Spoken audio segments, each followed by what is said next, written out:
What's up, everybody? Welcome to the mid-season finale of DC Action Hour! Woohoo! Yeah! Oh, I was the only one that got really excited. That was weak, guys. But all right, anyway, hey, everybody. My name is Jeff. My name is Jeff from Super Geeked Up. Welcome to DC Action Hour. We are talking all the mid-season finales of Arrow, Flash, Supergirl, and Legends of Tomorrow, plus a special Black Lightning preview. So this will be our last episode for a while, since all the shows are taking about 5 weeks off, and we will be back January 21st after this. But we got one last show here before the holidays, and it's a big one, obviously, since all the mid-seasons were pretty epic here. As always, I'm joined by my co-host, Marx Pyle. Hello, everyone. And returning once again, guest co-host, Fernandez. Howdy. Hello, howdy. That was a nice, good cowboy intro. All right, everybody. We already got people in the live chat. If you were in there, please chat away. We love hearing your thoughts and sharing them. I see Carrie, Raisa, Lister's mate are definitely already in there. Carrie actually already says, Beebo dolls, baby dominators, the CW could own Christmas if they wanted. That's actually, that's very good, Carrie. You kind of had a premonition of our super tweet question we're about to talk about. So you can also tweet us, folks, at Super Geeked Up if you prefer. And but speaking of that super tweet, we're going to get into all the shows in just a minute. By the way, we often have guests on. We've been having actors from the shows on the past 4 weeks. We were going to have Jess McCallum, who plays Ava Sharp from Legends. She had to, unfortunately, reschedule. But we will be having her on probably in January, which is actually too bad. This would have been a perfect day to have her on based on how she was very prominent in this episode. Probably the most prominent episode she's ever been in so far. But we will have her on, don't worry. All right, so hopefully, I see Race in the chat says she's still not seeing us. I'm hoping you're seeing us now because we are streaming live. And there's just a little bit of a delay, but you should be seeing us. So let me know. Hopefully everything's working fine there.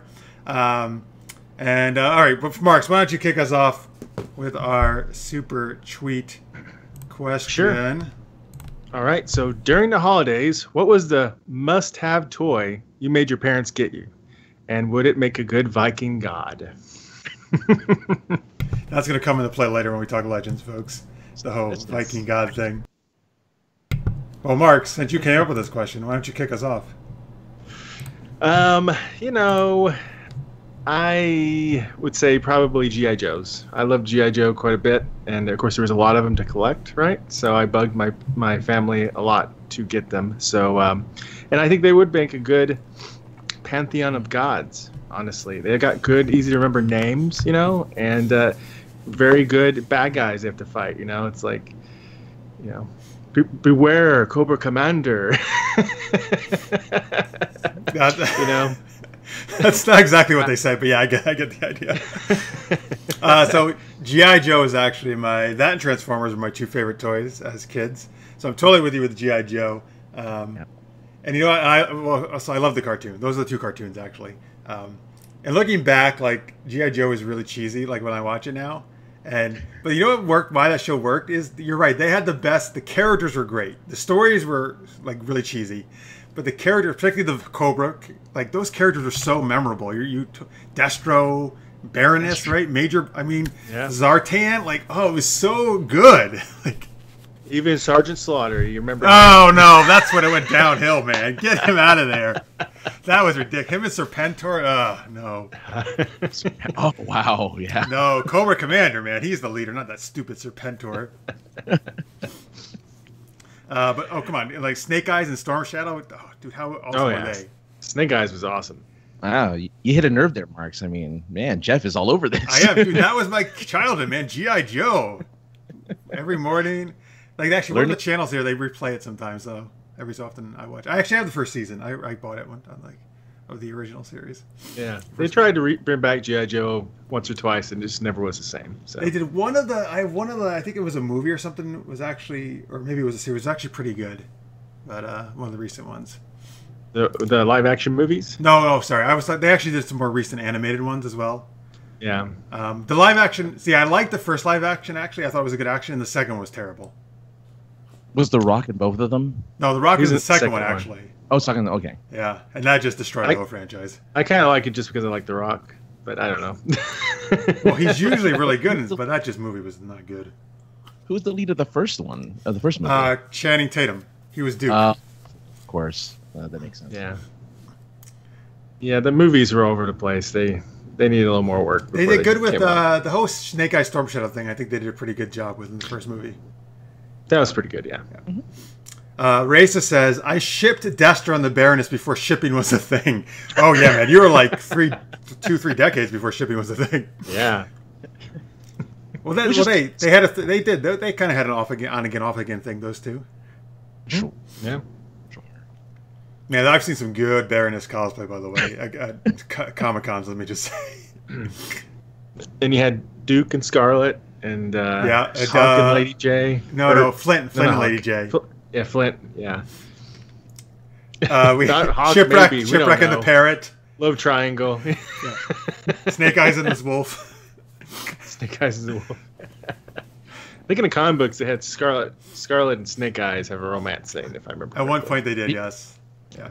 Were the comics were the comics as non-violent as the cartoon was, or did they actually have some stuff happen?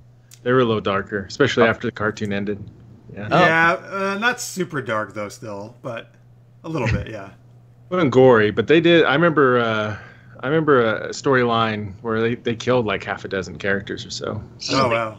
Yeah, you're right. In the cartoon, no one ever died. Nobody did. Well, actually, yeah, because that was kind of the thing. That was the thing of the 80s. Nobody, you couldn't kill anybody. They just shoot people's guns out of their hands and give up. There was just lasers going back and forth, but nobody ever got hit. No, the only loss in the cartoon was there was maybe a two-parter where they did an alternate universe thing, and some of the older Joes stayed behind, and so that's yeah, I remember that one. Yeah, and equipment would blow up, obviously, but then everybody would parachute out. Oh yeah. So safe out of that situation. And in the G.I. Joe movie, remember Duke? It was Duke, right? Got stabbed, right? He was in a hospital and stuff. He was originally supposed to die. And that's why it's so kind of weird at the end. There's like a voiceover going, and Duke's okay, yeah, and stuff. Wait, in the animated movie, you mean? Yeah, they were going to kill him, and they backed off. And by the way, Duke, he's okay. Don't worry about him. It's okay. He's going to make it. Don't worry, kids. He comes in for the PSA. Remember the animated Transformer movie? They were brutal. Oh, that? Transformers animated? Yeah, I can't. It's all blurred on me. Like I can't fit the movie versus the. They slaughtered all the first generation characters. Oh, jeez. Oh yeah. And then Rodimus Prime. Yeah. That's right. Yeah. Yeah, we got a really weird divergent story. Yeah, sorry, folks. He's talking about, man, you bring up G.I. Joe, man. I'll talk the whole show about G.I. Joe. So we're going to do a G.I. Joe action hour next season. Yeah. Well, I learned a lot today, and knowing is half the battle. So there you go. Thank you, sir. That's right. Those PSAs were the best. They were. Nobody does that anymore. Carrie Johnson, by the way, says, I wanted GoBots, which were the low-rent Transformers. No one would worship GoBots as Viking gods. I watched GoBots. There was a GoBots movie. My mom and I were the only ones in the theater. The GoBots movie. Really? Well, GoBots were robotic. They were toys, even in the cartoon, right? Like they weren't even full size. No, I think really. I thought they were. I don't know, but you're right. They were the low-rent Transformers, or they were the not as quite as popular Transformers. Yeah, I kind of remember them. I don't remember them very well though. And Carrie says they couldn't kill Optimus Prime and Duke. I know those are like the main guys for each series. Yeah, right. Yeah. The only thing good about the Transformers live action movies is they got the same guy who did Optimus Prime to do the voice of Optimus Prime in the live action from the cartoon. Oh, yeah. Like that was almost worth it, but not quite because they're just too bad. They make a lot of money, but yeah, I can't. Well, not so much anymore, luckily, but yeah. All right, so anyway, sorry folks, that was there you go. There's our little G.I. Joe Transformers GoBot tangent. Listener's Mate says, when I was a kid, I wanted a speak and spell. I don't think that it would make a very good god unless you wanted a god that spoke the vowels in a semi-demonic voice. Well, the demonic voice would work. Yeah, it would. Speak and spell, yeah, that's a... Racist says, I collected Garfield stuff, and a talking Garfield would make a good god. That's true. Yeah. I love Garfield, yeah. He's good. Remember the Teddy Ruxpin? Teddy Ruxpin. That's with my youngest sister. That was her big thing when she was a kid. See, even though G.I. Joe, I never had, G.I. Joe was never a problem to get, though. They were very available. So I'm thinking more like that thing that was like kind of like the Beebo in the show, right? The thing that was like very hard to get. So That tickled me. Yeah. no, when I was my sister who was closer in age to me, only 2 years younger. I remember our grandfather went out and got Cabbage Patch Kids for us. Those were like the one time. Those were like very difficult to get actually. So we each got a Cabbage Patch Kid. So that's the first thing that comes to my mind. Furbies were a thing that people were really into and hard to get. Yeah, they were one time. Yeah. So what about you, Francis? Yeah. What was your thing? I mean, mine was mine would have made good gods because they were talking amphibians. So Ninja Turtles would have been mine. Oh, Ninja Turtles. Yeah, I wanted the you remember Krang, the brain and the big robot guy? Yeah. See, he would have been a great god to to kind of follow, and because he was insane and it was a lot of fun. But yeah, that wasn't a hard. But I don't think that was a hard to find toy though. But it would have made a good Viking god. Yeah, it would. Talking brain. That would be, yes. That is definitely a good god. All right, folks, you can keep sharing your answers there in the chat or tweet us at Super Geeked Up. I'm actually going to, we got a whole bunch of interactions. I got to go check that. All right, good. So those are good choices. Let me just take a perusal here. Thank you very much for watching, folks. As always, supergeekedup.com is where you can catch all our other shows. Hey, I do got some responses here on the tweets. Stormy Woods says, my grandma got me a Cabbage Patch doll when I was a year old in 1985. I still have it. I do not have my Cabbage Patch anymore, but that's great that you still have that. Very nice. Cool. All right, I think that's our tweet response we got there. The rest of it are just tweets from you guys. Okay, who cares? Just kidding. Wow, thanks, man. Yeah. Thanks, man. Listener's Mate says in the live chat, I have a Teddy Ruxpin and Grubby. Don't play heavy metal music in the tape deck of Teddy Ruxpin. It's not pretty. That's right. He had it was a tape deck, I think, that actually said his voices in there. Yeah, it was attached to his back. Yeah, wow. I forgot about that. What's Grubby, though? I don't know what Grubby is. Tell me what that is, Lister's Mate. Anybody know? No? All right. I don't. Yeah. I'm trying to think of that one toy, that little stuffed animal, those little tiny stuffed animals that people would collect and spend like thousands of dollars on, and they were like little dogs and little cats, and it was Beanie Babies? Beanie Babies, yeah. That's it.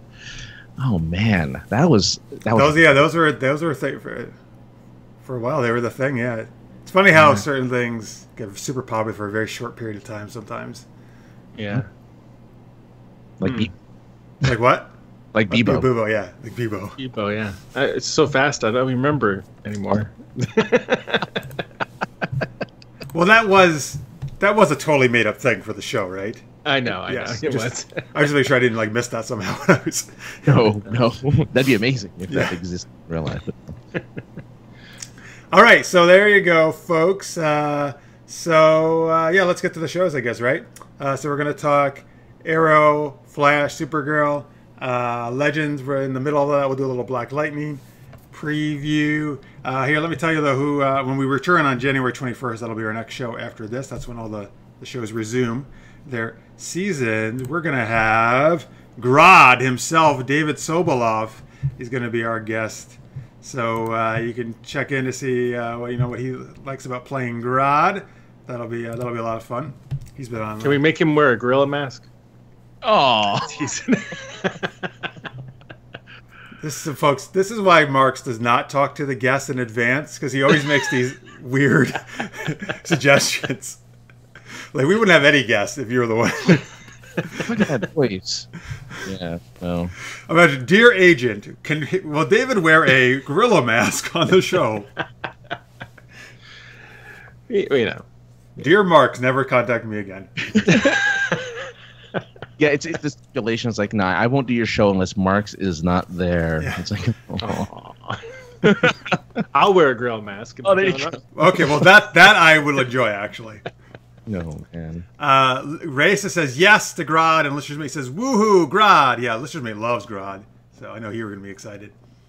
And Lister's Mate tells me that Grubby was Teddy Ruxpin's friend. He looked like a smaller version of a centipede, but more cartoon-like. Oh, I didn't know that.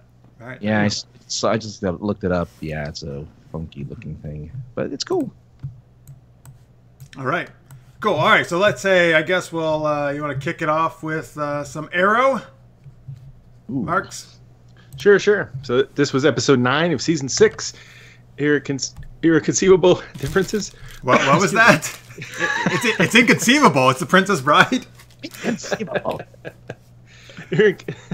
Oh, wait a minute. Irreconcilable. Oh, yeah, I misread it. Sorry. It's written by Beth Schwartz and Sarah Tarkoff, directed by Laura Belzy.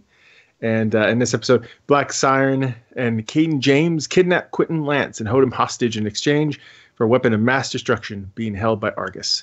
Oliver learns that someone on the team has betrayed him to the FBI, and nothing will ever be the same. Meh. So I kind of think things are going to go back to the same, but anyway, but go ahead. Oh, yeah. For at least a couple episodes. Yeah, so the team. Do we want to skip ahead of this, or we want to go back? Ultimately the team breaks up. So what do you guys? Maybe we should leave that for the end. Yeah, okay, let's do that. By the way, Raisa says Arrow was boring, so she's already chiming in. She did not enjoy this apparently. All right, so we start off with a wedding reception, because as you know, if you watched Crisis on Earth X, Oliver and Felicity sort of hijacked the wedding, the marriage a little bit, and joined in on getting married. So with Barry and Iris. So anyway, we had a wedding reception with a few guests, including the calculator, and Felicity's mom. We had those neighbors from, is it Ivytown? Is that what it's called? So random. Yeah, so some random stuff going on. What'd you guys think about that? Some random stuff. Plus a touching scene of Lance giving a watch to Oliver. So Sci-Fi Pulse, by the way, in the live chat says, I thought Arrow was okay, kind of predictable. Thank you, Ian, for watching. Lister's Mate says he didn't think it was boring. He found Arrow to be a bit more comedic than usual. All right, thank you for chiming in there, folks. Keep it up. So I like that they actually had a wedding, to be honest with you, because Flash didn't do it at all. Because they kind of had the ceremony before it was interrupted by Nazis. But I like that actually they actually showed them having a real ceremony, kind of, and having everybody there and having a nice time before things kind of went to hell with the team. That was enjoyable. I was gonna say, man, that thing with Quentin was so poignant to me, where he gave the watch to Oliver. I love that, and it was just the fact Quentin was kind of taking the surrogate father role now, kind of. To them, that was so. I was like, oh my god, that's so awesome! What a nice gesture that was. That is good. It's nice. Remember in the beginning, he hated. I know, Oliver. He could not stand Oliver. Get away from my daughters and out of my life, you scumbag. Yeah, definitely a nice evolution of the character to kind of see. That's why, I can't tell you how much I love Quentin now, and I couldn't stand him in the first season. Really, I've always liked him. I thought he was. I didn't like him, but no, he's one of my favorites. I like that actor a lot, so yeah. So, because you like him because he's Dresden. Yeah, he's Dresden. But he is great. So that was all. That was actually my favorite moment of the whole episode. I gotta say, the watch thing. It was good. I like Thea. I think Thea was there though too, and Thea's dancing with William, and Oh yeah. There was a lot of actually pop dance music going on at this wedding, which is normal, but they actually showed a decent amount of that going on. Yeah. Oh, and Thea mentioned the DJ. Somebody said something about would you go see the DJ? Oh, I did a DJ once. It didn't go well or end well. Because that was the guy, who was working for Race Agul or one of those guys. Yeah, he was a League of Assassin person. Yeah. Yeah, I think I thought it was weird that everyone's cool with the calculator now, who was an arch a supervillain for a second in previous seasons, and now everyone's just oh yes. Hey, Felicity's dad, come on over. It's cool. We like you now. And that was a really kind of weird. Just everyone forgot. He's fine. We're I am confused by his legal status because he turned himself in or something, but I'm not sure exactly what's going on there. Maybe they let him off to go attend the wedding. Sure. Or maybe he's doing some work for the government. He's doing some work for the government, and he got out because he's so smart. He could be helping them. Mm-hmm. Yeah, I could see that maybe. Yeah. Maybe he's working with Argus, or he's working with Suicide Squad. You were going to say that. What are you talking about? By the way, Raisa says what happened was very predictable. Sci-Fi says it was obvious it was not going to be New Black Canary as the traitor because they were pointing to her all along, and usually they do have to throw their stupid viewers off. Hey, the viewers are smart, man. Don't be. What are you calling me stupid viewers? Wow. Jeez. Ian. What the hell? Carrie says, I thought the app was rich. I'm going to say rich means good. Probably, right? Rich, full of good stuff. Okay, anyway. He says, I'm NTA, new Team Arrow. And he says, that means I support the newbies. Oh, is that oh, yeah, maybe you got new Team Arrow versus original OG Arrow, I guess the kids would say, right? OG Team Arrow. Mm-hmm. Oh my God, Francis, you're still out of focus. Now you're in focus. Okay, good. Camera. All right, so thank you guys for chatting there. Yeah, so I like the wedding stuff. That was good. It was good. It was a good, fun way to begin the episode.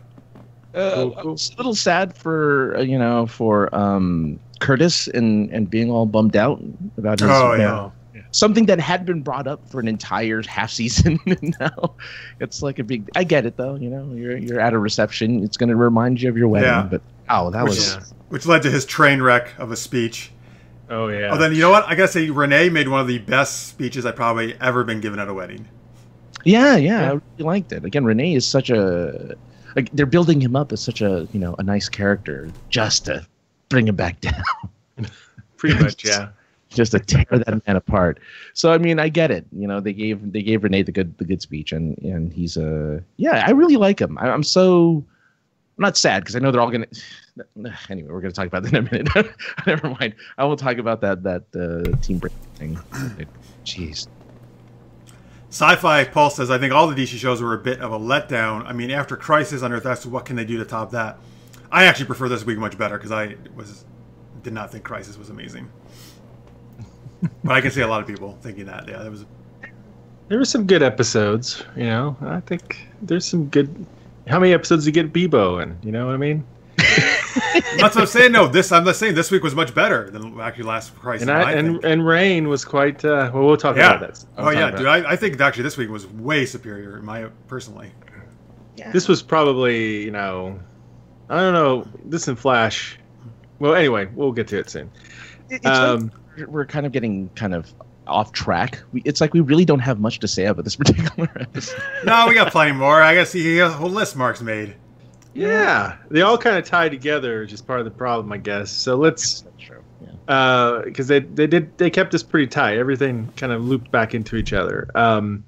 Because even Black Canary and Vigilante, we find out Vigilante is involved with Caden, so that changes that dynamic quite a bit.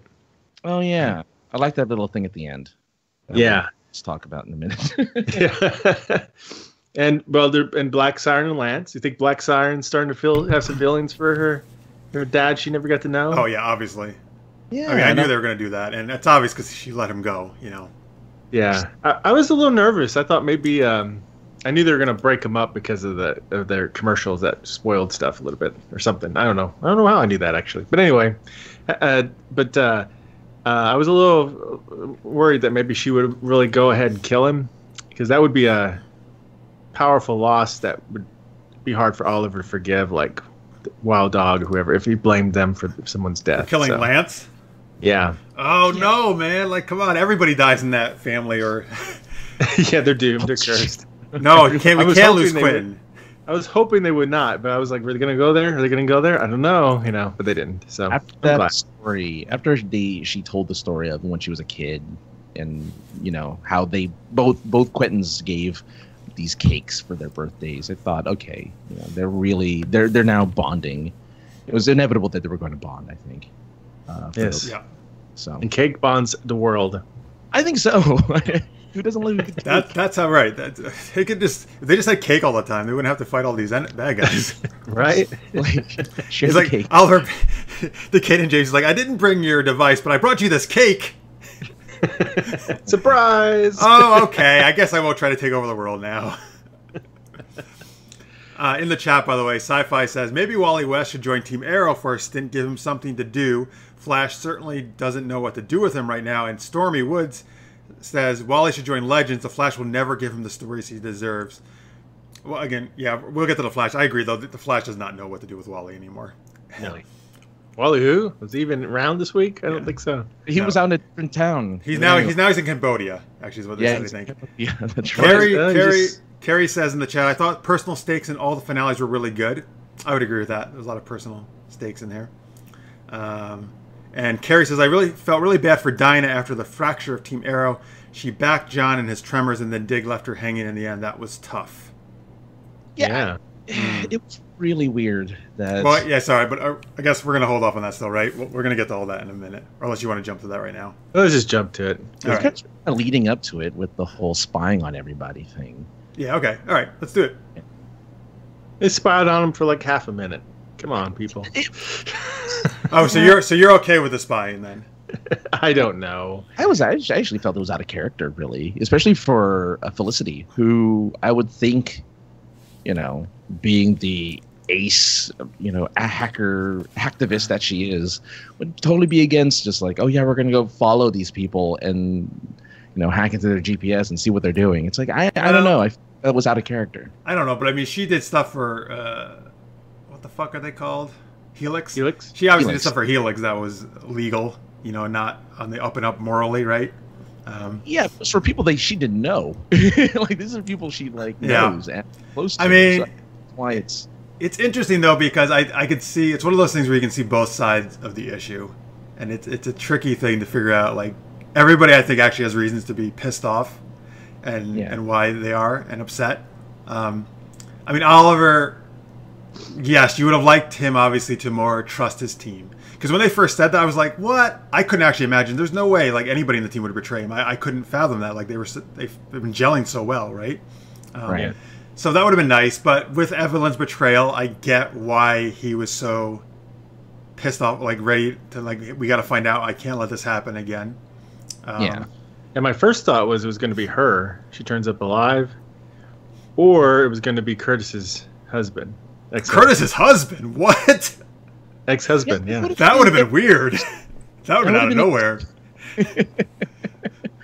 There's a lot of people that know these identities.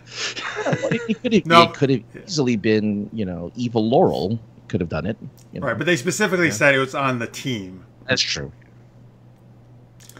So yeah, I mean, I get why Dinah and company are kind of upset. What I think was forced in the writing is the Diggle stuff. Like to Oliver and Felicity, he was defending Dinah, which he should. He's like, she backed me, man. I don't think it's Dinah. Like you should trust Dinah. But then as soon as Dinah knew, Diggle was like, I'm sorry, Dinah. Tough luck. Like he did a totally 180. It didn't make any sense because he was backing Dinah privately to Oliver. So that's like one of those writing things I think where they're like, we just need to have them at odds with each other. Yeah. Yeah. I mean, I'll be honest. There's a little bit of a whirlwind because they were like, "Who's the traitor?" I don't know. Let's spy on him. Okay, now we're gonna blame Dinah. Nope, it's not Dinah. It's Wild Dog. He admits to it. Then you're out of the team, Wild Dog. Oh, never mind. You're back in the team. Oh, never mind. You're out of the team. It was. You're right. Usually that would have been take place more than one episode. They really had to cram it all in for the mid-season. Yeah. And you know what? Part of that, I think you're right, Mark. I think you mentioned this last week. I think because of the crisis things, if it wasn't for the crossover, they probably would have done this over 2 episodes at least.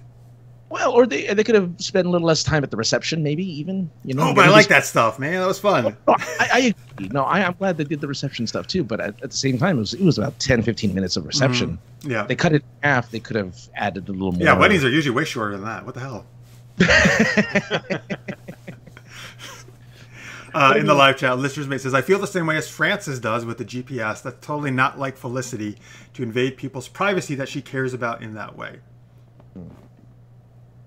Yep. So I don't know. And yeah, I mean, Renee had did the exact same thing that Oliver would have done given the circumstances with their kid. So I don't know why he's all of a sudden like. Well, but then Oliver realized that Thea was being very wise, and she's done this before, which is cool. The way that she's given some really sage advice to Oliver, and that led him to give Renee a second chance, which I didn't think he would anywhere near that quickly, but he did, which is cool. But I mean, I'll be honest with you, I was on Oliver's side. Because, number one, Renee still betrayed them, and number two, he totally fucked up as soon as he let him back in. Like immediately after getting back into the team. He was like, fuck you, Oliver. I'm going to do whatever I want. Like, no, dude, then leave. No, you can't just do whatever you want. Yeah. Like, I'm actually okay with Wild Dog not being on the team. He is by far the weakest link. He shoots guns, and he gets his ass kicked every episode, basically. Yeah, well, That's what happens. He gives good speeches. But he is by far the weakest link of that team in terms of being an asset to the team.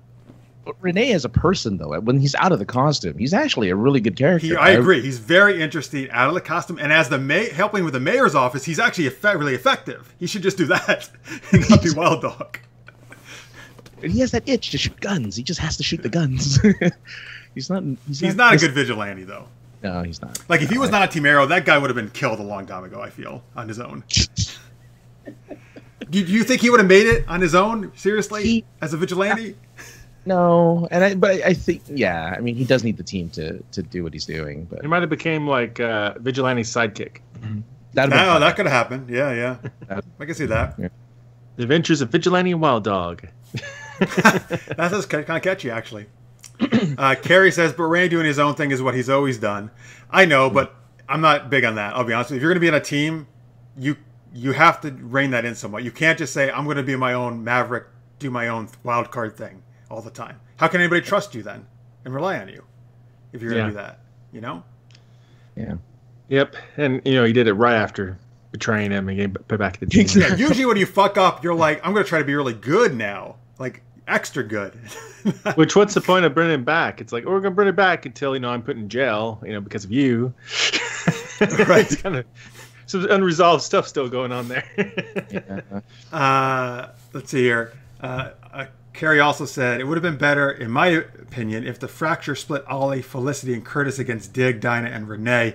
That would be better drama. Oh, interesting. So a little old and new instead of just old versus new is what he's saying.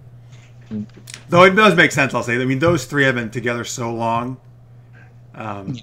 Dig, Felicity, and Oliver. It makes sense that obviously those three are always going to support. Like, they obviously, Oliver never even suspected either of them, obviously, for a nanosecond, right? He knew it was not going to be either of those two. Yeah, which I get. I mean, because they're the original Team Arrow, OTA, as they call it. So I get why he didn't suspect those two. But I don't know. I mean, they've been together. The new team has been together for, like a season and a half right now? Yeah, well, and particularly Curtis has been there even longer, I think, right around, like, even before the team. Yeah, because when Ray was around. Yeah. So, yeah, right. Dinah and Wild Dog are quite new. Fairly, they're the newest ones, I guess, out of all of them. But they've still been around for a little while now, yeah. It's still anticlimactic because I think because we are so in the know with like who like actors who are leaving shows and stuff, we know they're not leaving the show. We know they're not quitting their contracts. They're gonna come back. As what we don't know, but. Oh, see, I didn't know this was happening at all. Actually, I was surprised that the team split up. I had no idea. Well, I mean, the team splitting up is temporary. They're gonna I figure, but still, it was kind of a shock to me. I was like, oh man, that's quite a turn actually. It's taking. I didn't really expect that. Yeah. It's to build that drama when they discover, oh, by the way, Caden isn't working alone. Or We should talk about that, but in the chat first, Sci-Fi Paul says they could have had 2.5 minutes of reception. I mean, for fuck's sake, so he needed less reception. And then he also says they already got married in Crisis. The title of the episode had me hoping they were going to divorce and Felicity was going to turn supervillain. I so want Felicity to become a villain. He really wants that bad. Yeah. Yeah. They're not divorcing. I know, dude. Listen, folks. I used to be absolutely against Olicity. But I'm okay with it now, as I mentioned in the past couple shows. I think they did it a smart way. But I'm just gonna let you know, if you don't like Olicity, unfortunately, I can't see them. I think it's there for good now. I don't see them splitting up a second time. Till someone dies. Oh. Well, that's, I guess, what you got to hope for if you don't like Olicity, right? Because I don't think they're definitely not going to divorce. I don't think that's not going to happen. What's going to happen is Felicity dies, and then a Felicity from another Earth will come around, and then they do it all over again. The Felicity from Earth X that was helping out, feeding, or a superhero one. Yeah, she'll be an arrow fighting vigilante, and then they'll have something even more in common. You're right. That's probably what they would do. They would keep Emily Rickards. Is that her name? Whatever. Yeah. Let's see. Caden and his Injustice League is what Carrie says in the chat. All right, you want to talk about that? That was at the end of the episode. Yeah. So Caden has his own team. Yes. All the team. All the bad guys. Who know all the martial arts. All the martial arts. Random. That was the most random thing. Vigilante. I was surprised. Anatoly, who's been on the show. Yeah. I wasn't surprised about Anatoly. I think we had an inkling that maybe he would be working with Caden. I was surprised about Vigilante. I thought he was totally on his own. I didn't think he had anything to do with anybody. Yeah, that's... Richard Dragon was just ridiculous because I was like, oh, that's right. This guy's in the show still? I don't, like... like, I already forgotten about him because he was introduced so poorly, you know? Yeah. He was introduced and defeated so quickly in the Spanish episodes. Yeah. Like, and he has one line in this episode, like, something about, Kraden, I hope you know what you're doing. Or something. Yeah. Well, so did Anatoly. I mean, Anatoly had like 2 lines or whatever. So. Yeah, but Anatoly, we know who Anatoly is. He's been around. You know? Oh, yeah. We know he's cool. Okay, here's the thing that really threw me off. There was a guy standing next to Kaden. Who the fuck is that? Who is that? I know who that is. Now I have to think about it because I saw the guy. And I'm like, standing next to Kaden is who it was. Yeah. Yeah. Now I can't remember. Who is it? Have we seen him before? I believe we have, actually. Somebody in the chat, please tell me, because I was like, who is this random dude who's just sitting there with the rest of them like he's a big deal? I don't know. I would have thought it would have been Faust, but it was not. Yeah, it wasn't Faust. That's what would have made sense. Yeah, I guess we'll have to find out later. Because I don't remember. It's gonna bother us forever. What do you guys? All right, hang on. I know you're both probably looking it up. All right, we don't. Everybody doesn't need to look it up right now. But I am not looking it up. So yeah, let's see here. We have Black Sign, Richard Dragon, Vigilante, Anatoly. Yeah, that doesn't say who else is in there because they don't know. Oh, that's weird. Some random dude. I'm sure the chat will be able to get it. They know everything. What did you guys think though of having like basically 6 villains here? Is what they have now, right? Is it 6? I think so, right? I think the guy we don't know is the 6th. Rando is the 6th. Yeah. I mean, so I'm always a little... I think it generally works better when there's only 1 or maybe 2 villains to focus on. So I get a little worried when they throw this many people in. What do you guys think, though? Yeah. I mean, so many of them we don't know anything about them, right? So, and actually, they're crime bosses. A lot of them are, right? Yeah. So I don't know what to expect from them. I mean, Anatoly is, I don't know. I mean, they're all they all do different things. You know what I mean? Like, they all do what they're known for. And there's only one metahuman amongst them, really. I don't think Vigilante has a power, right? He's just... Yeah, he's just got powers. He's metahuman. Yeah. Because he can, like, heal, right? Basically, really quickly. Yeah. That's right. He's got some Deadpool healing powers. Right. The guy's name is Boots. Boots? He was in one other episode called Reversal. Of this season or previous season? Uh-huh. Yeah, this season. Boots, boots like you wear on your feet? Yeah. Episode 4. When Black Siren launches another attack on Star City when Oliver's gotten things in order. Oh, when she went to the... when she invades their base, kind of? Is that the one? Maybe? I think so. I don't remember. Who is he, though? He was just, like, with her? Helping her out? Sure. Boots! Yes, like, that's terrible! We had King James in episode 2, so I don't know. Okay, I'm sorry. I don't remember him. I'm sorry. I don't remember He should not have been standing with the rest of them. Like, we don't even know who he is. He obviously was not prominent. I'm Boots. I'm the man of the boots. I mean, seriously, actually, if the 6 of them show up against Team Arrow, I want one of the Arrow guys to say, like, wait, who are you? Like, the Boots, like, why are you here with the rest of them? I mean, they have impeccable memory. I don't know. They'll probably know who he is. That's insane. I love that there's this random character. That's great. I know. If they had Faust, it would have made sense. We've seen Faust from the very beginning. But, yeah. Carrie says in the chat, the villain team up was a good tease, only in that the villains show that they can get together as our heroes fumble loyalty at every turn. Which is why new Team Arrow will team up with old Team Arrow again, because there's 6 of them and 6 of the bad guys, and they'll all have one big fight. I don't know. Boots is pretty tough. Listeners May says his name is Boots? ? That makes me think of Dora the Explorer. Is there a character named Boots in Dora? Oh, maybe. I don't know. That'd be great if he watches Dora. The character Boots on this show watches Dora the Explorer. Man, Man, I don't know. That is. I wonder if they did that just because they wanted 6 against 6. Most likely. But could we make it? Why don't I, again, like you said, make it false. Make it somebody we know more of about, right? Yeah. Yeah, I'm surprised it didn't have him in there. All right. So I guess Boots will fight Wild Dog since they are the most incompetent of the two teams. Yeah. Oh well. Whatever. Okay. Well, good for them. I guess they have. I wonder if he has like really powerful kicking boot power or something. That way he's named that. Like he takes his boot and he stomps on people. Maybe. It'd be cool. I don't think so though. It'd be cool. No, not really cool. It'd be stupid. He's known for his steel-toed boots, and that's all he's known for. Yeah, steel-toed boots. Carrie says Boots is a seat filler like at the Oscars. Yeah, you're right. Basically. Yeah. That's exactly what he is. Oh boy, that's not good. Anyway. All right.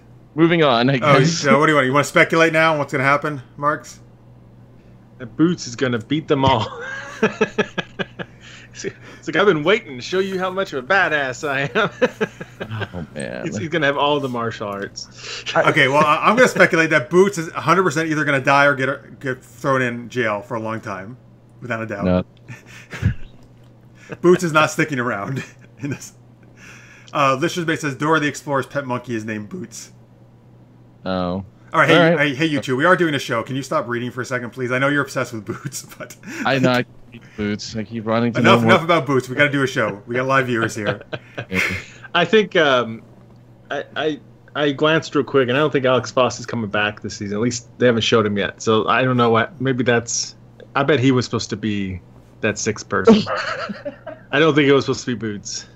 Maybe. I don't know. I still don't. What is his ultimate plan? I don't understand his ultimate plan though. Like to die, probably just to fill a seat. We don't know his plan yet, right? He hasn't really revealed his. No, he has a bomb, and he obviously didn't even need the device that Ollie brought. That he with his secret camera knew was a dud anyway. Otherwise, he would have been. I think he was much more upset. But how stupid he gotta be! Like, how do they know? I don't know. Maybe you should search your place. I mean, I'm just saying. It's like Black Siren breaks in there every other episode. Yeah. All the time. Anyone could have gone in there when everyone was out. I know. In the morning, just planted that little camera. But I'm so confused by this finale, by this mid-season finale, because I really don't know. Again, they've been concentrating so much on character development that I don't know what the purpose of this team up is. Like, I don't think they want you to know yet. I mean, I'm cool with that. Like, it's supposed to be a mystery still. Yeah, like what's Anatoly going to get out of this? What does Richard Dragon have to do with any of this stuff? And what is Boots? Is Boots get new boots? Is he trying to get leather boots out of this? And I don't like that I don't understand, because even at least with like the other shows, you have a general idea of what the villain is trying to accomplish. I still have no idea what this villain is kind of just in here to demand products from places he can't go to. Like, give me this thing from Best Buy. It's a little far away from me. I can't seem to drive there. Come get that for me. Give me a GoPro from Best Buy. Like he's just asking for this stuff, or he's just getting these supplies with no clear incentive other than the one mentioned a couple episodes ago of his random son that died from something he never did. Where'd the research go on that? They haven't talked about it yet. Yeah, I'm okay with all that. I'm okay with not knowing the plan so far. So yeah, I mean, right. I think it would have been a lot better though if they just stuck with Caden, Black Siren, and Anatoly. Like those three would be strong villains. I feel. Yeah. And just jettison the other people. Well, I mean, why is Vigilante joining up with a bunch of bad guys? I mean, isn't that so? Exactly. Like well, if the bad guys allow him maybe to bring justice to people he thinks is worse or something, or somehow further his goals, I don't know. Or if they're somehow allowing him to do his thing, do it better. Maybe. I don't know. I mean, are unclear too. I mean, other than he wants to get back with Dinah. I mean, that's pretty much all he wants. Well, there you go. Caden said, "I promise, I'll get you back with Dinah if you." Maybe. I'm a matchmaker. See, now I'm not sure. I thought he really wanted to be back with Dinah, but now I'm not sure if he's just playing her. That's true. It could be. Could be, yeah. So yeah, I don't think he wants her to die, though. No, but yeah, it's kind of surprising he would like do that to her. And Carrie says it would have been better to replace Boots with the return of Artemis. That would have actually made more sense for sure. Yeah, there's so many. That's Evelyn. Yeah, you say there's so many characters. There's so many the villains that are still out there. Hell, even if I think Cupid is still out there, right? Yeah, we had Cupid on the show. Oh my God, I would love him to be Cupid. That'd be great. Cupid, White China, right? There's all sorts of people. Yeah, they're kind of female. Calculator would have been a nice twist. It's China White, by the way. Oh, that would have been. Or China White. I'm sorry. White China. Sorry. It's like Black Lightning, Light China.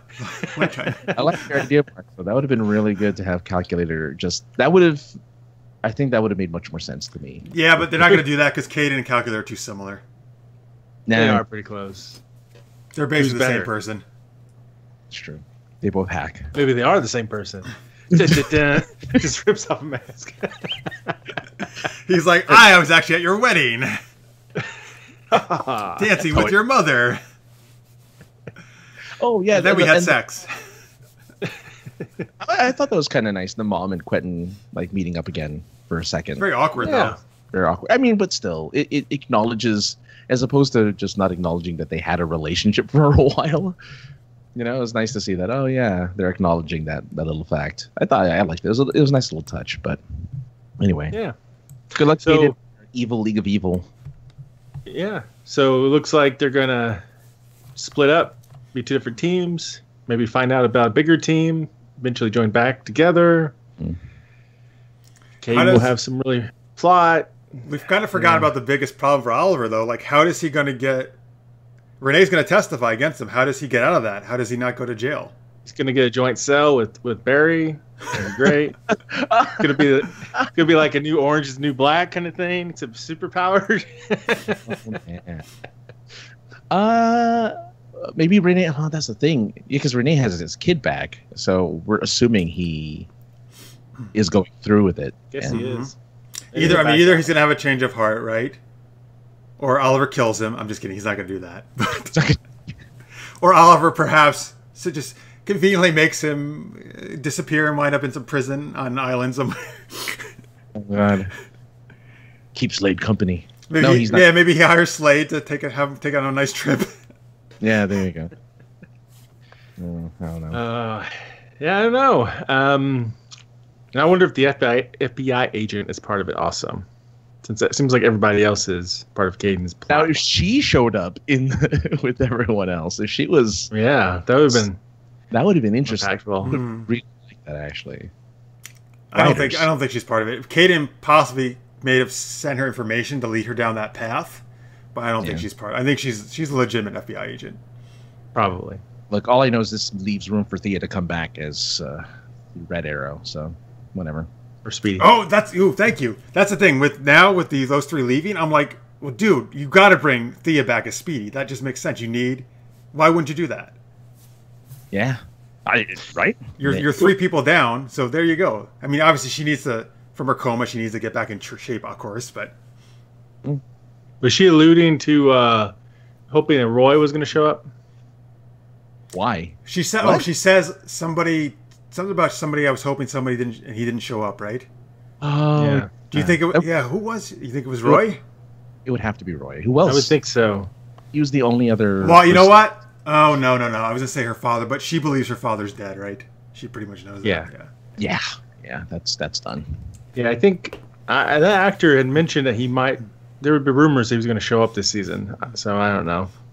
That'd be great. That would be great. I'd be curious what happened to him. Put both of them back on the team, man. That's a good Team Arrow then. Yeah, then it's really original Team Arrow. Listeners May says, I love the actress who plays Felicity's mom. Her airheadness is hilarious. And Carrie says, Barry and Ollie in jail, waiting for Mick and Leo to prison break them out. Oh yeah, sure. No man. It would have to happen, actually. Yeah. That's the only way. All right, well, we want to go ahead and score it? Yep, we do it out of 4 boxing glove arrows, folks. That's the highest rating you can give this one. Francis? It was okay. 2.5. was fine. It was all right, Marx. Probably give it 3 boxing gloves. All right. I will also give it 3 boxing glove arrows. I thought it was definitely a solid finale. I like the wedding stuff, and I actually thought there was some good, there was some good tension stuff with the team at odds and splitting it up. Minus half of boots. Oh yeah, no, but that was the worst. Boots was the worst. Just that watch scene was enough to give it a great score. Oh, that's true. No, That's good, yeah. Stormy Woods in the chat says Thea needs to regain strength and then give Black Siren a beatdown. I agree with that, man, because Black Siren kicked her ass. But that's because she just came out of a coma, man. That was bullshit. I found it weird that they kind of emphasized that Black Siren knew she was speedy. Like, is that a thing that we should be aware of? Like, well, Black Siren kind of knows about all of them, right? Doesn't she? Yeah, but they went specifically where she said something. She said something to her, and then she says speedy, yeah. Yeah, in a way that I was like, oh, am I supposed to catch on to that? Like, is that meaningful? Yeah, I don't know. She did say in this an emphasized way. Yeah. I don't know. Anyway. I agree with Stormy, though. I would like to see Thea give her the beatdown. And then Raisa gives it 3 boxing glove arrows. Carrie Johnson 2.5. Sci-Fi Pulse 2.3. All right. There we go. Thank you for those ratings, folks. Sense. Now we move from Arrow to The Flash. This is episode 9 of season 4. It's called Don't Run. See, Marks, now you gave me the tough names to pronounce this week. Written by Sam Charleston and Judalina Nera. Here's the tough one. Directed by Stefan Plazensky. Actually, I think I did it right. Okay. In this episode, Amunet kidnaps Caitlin to perform surgery on a metahuman, while the Thinker traps Barry in a speedster prison and frames him for murder. Dun dun dun. All right, let's start with, by the way, Listeners may have given it 3.25 arrows. There you go. First, he enjoyed Arrow. Hey, cool. Let's talk about Amunet Return, played by Katie Sackhoff from Battlestar Galactica fame. Mm-hmm. So, what'd you got? I like her portrayal. Oh, okay, Francis is already shaking his head. I actually like her portrayal of Amunet. It's so exaggerated. I don't know. It is somewhat, but for some reason, it works for me. Like, it's a very it's kind of a quirky of a bit of a character, but I don't know. She makes it work, I feel. What do you think, Marks?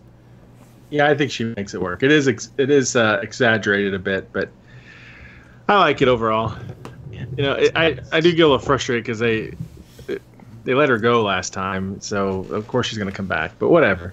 And they let her go again. That's been the theme this season so far. They just let the bad guys go, like Reverse Flash. You know, you just try to kill some people. Let's just let Amunet go. It's fine. I don't know.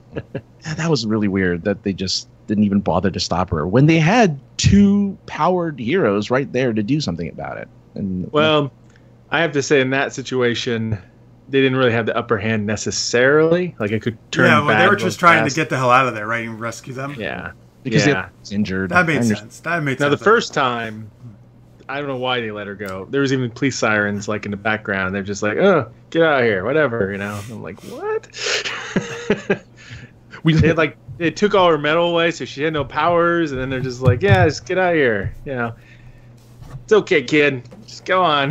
Hopefully, learn your lesson. I don't know. No more human trafficking, okay? All right, so we got lots of chats going on here. Raisa says, "I'm going to miss Neil Sandilands as the Thinker. He was crushing it." Yeah, we'll get to that for sure. Sci-Fi says, Katie Sackhoff who I've never been a fan of, recently really pulls at her in her Bad Girl. She's way better in this, but the accent is a bit dodgy. And Listeners Mate says, The Flash was really good this week. I still don't like Amunet as a character. She's too exaggerating with that accent. Yeah, all right, some people don't like her. Marks and I do like it. What about the whole thing with the storyline with her and Caitlin, though, and kidnapping her to save the guy? Can I just say, though, because at the very beginning of the episode,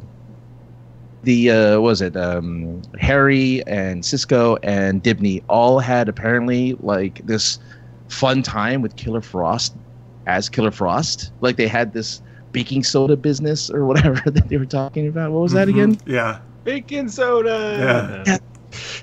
So Caitlin lives a double life normally now, right? Where she doesn't know what one hand is doing or what the other hand is doing. I mean, that's what they're establishing with this character is that she now lives life. I think, well, they said that, right? She doesn't remember when she's Killer Frost what she does, right? Yeah. I think they established that, yeah. She gets some brain freeze, you can say. It's terrible. It's terrible. Oh, no. Oh. Don't applaud that. Come on. Oh.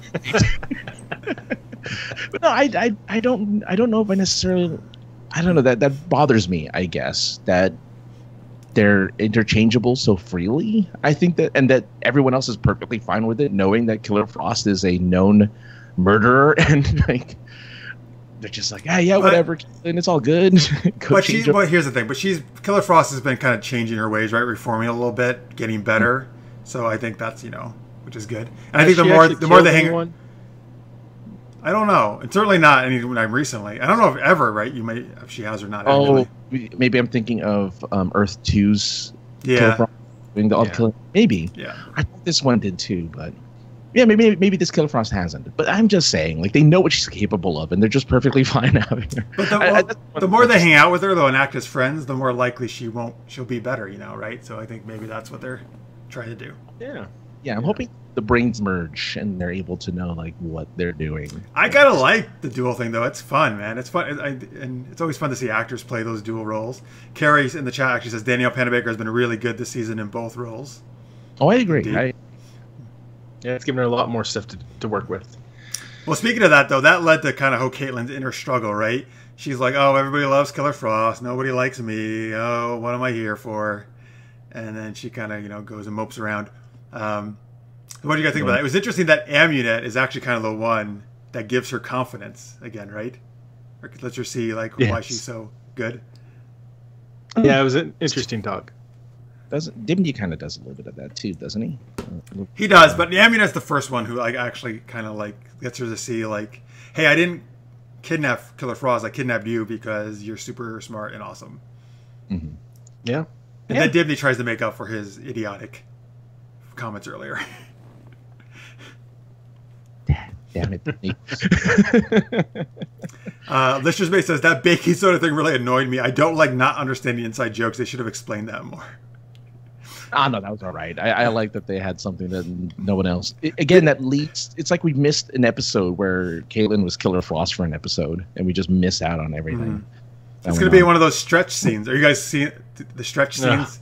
Yeah. One thing I got. Here's the thing. First, I'm going to say I actually own a Microsoft Surface Pro 4, and I think it's great.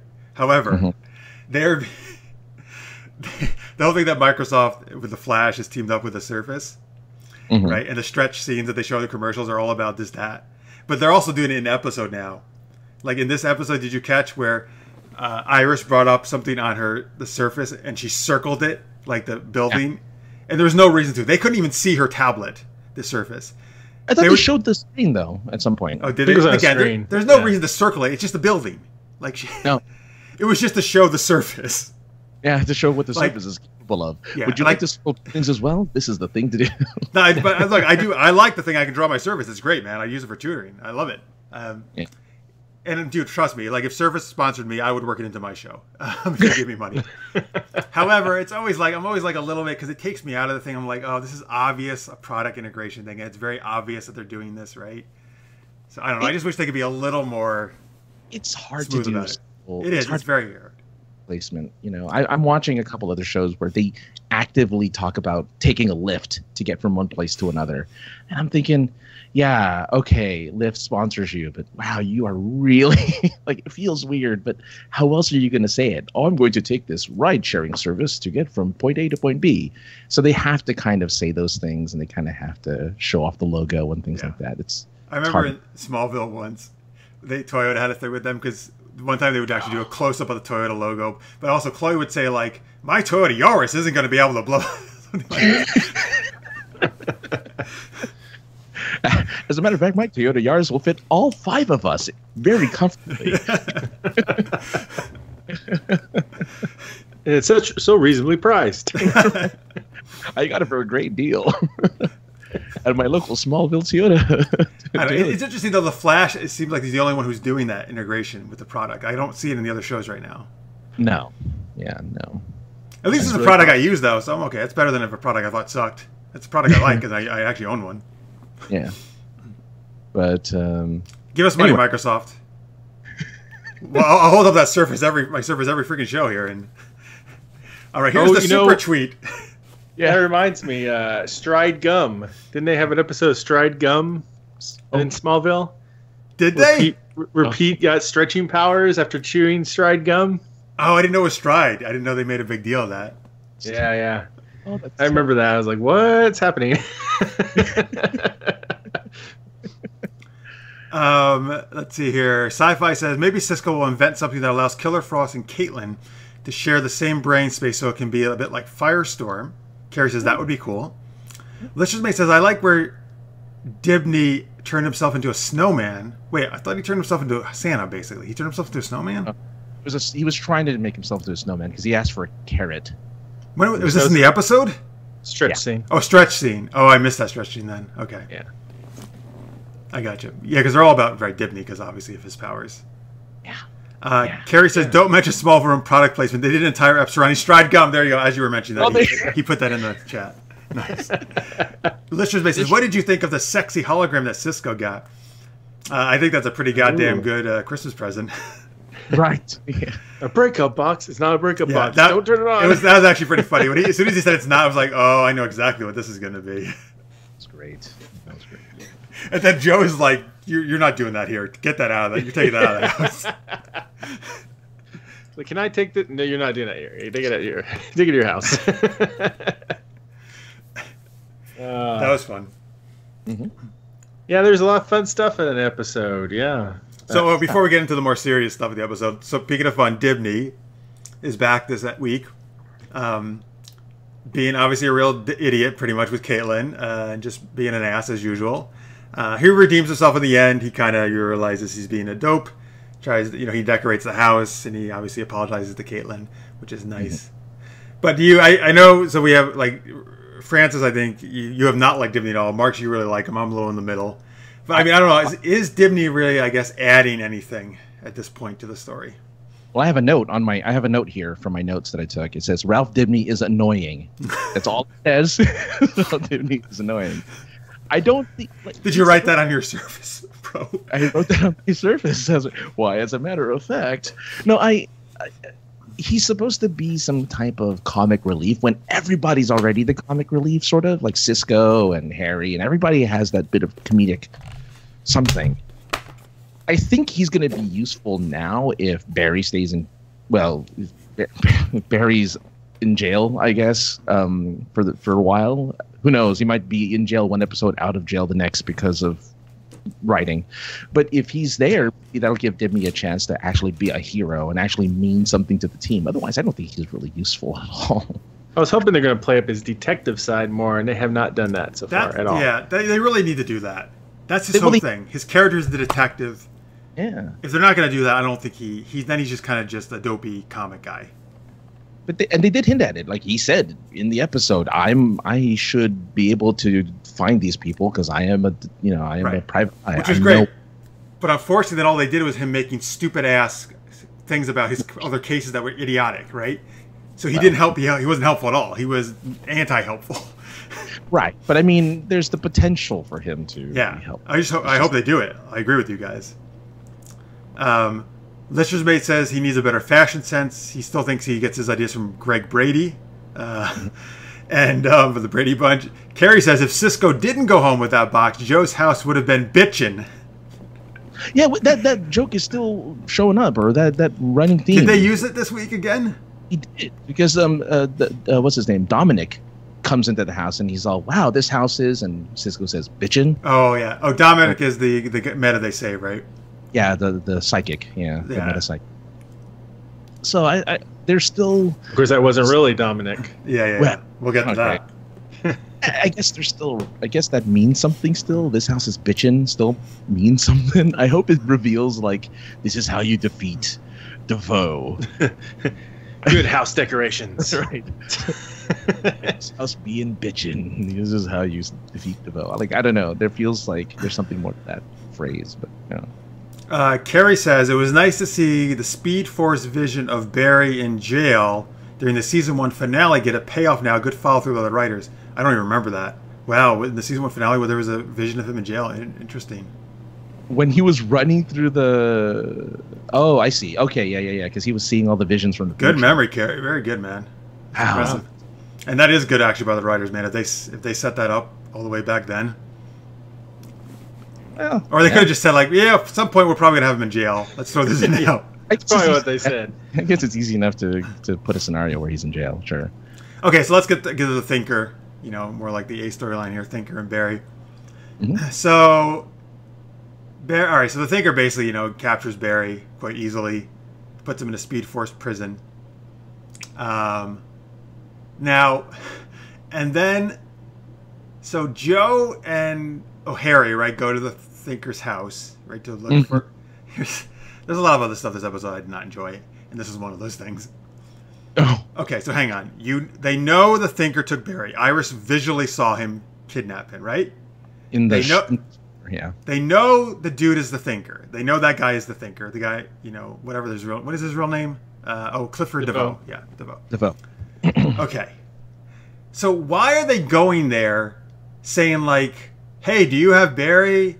Oh, we don't see him here. Okay, we'll see you later. Bye. Like, what? What else are you going to do? No, but you know, okay, any other supervillain, you know that's the villain, right? You know he took your friend. Capture the villain and tell him get him to tell you where he is. You don't just say, okay, I can't find him, bye.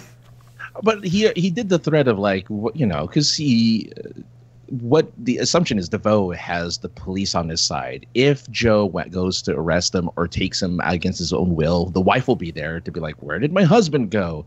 Oh, Joe took him, and there's going to be trouble with him and the captain or something. Like, but why would that stop? It's Barry though. He even says like, I'm going to do anything basically to save my son. Right? Why would Joe really be care about that at this moment? I think there's a way to because I think there's a way to stop him. All the Thinker would do is not have to say anything, and all of a sudden, like, how long are you going to wait? I think there's enough there to where he's eluded them in a way that we still don't know where that secret base is. We still don't know where that blue base thing is, where he's in, you know, where they kept Barry. Nobody knows where that is. So even if they kept him, like, what are they going to do with the guy? Like, call up Oliver and do some torture. Yeah. Or throw him in their prison and contact the wife and said, you want your husband back? Trade Barry. I don't know. And with him already saying I'm gonna die anyway, it doesn't really matter. Maybe that's something they're not even. I don't know. I mean, I think there's enough contingency, or the Thinker would, if the writers would have given the Thinker enough contingency to be like, okay, you know what, I planned for this, for you capturing me. Haha, I made my way out. Like they still would have made a way where he wouldn't have been captured. Because he's supposed to think ahead of everybody. Like, technically he has. Even when you thought, oh, we finally got him. We finally got DeVoe. Barry outsmarted him. He didn't.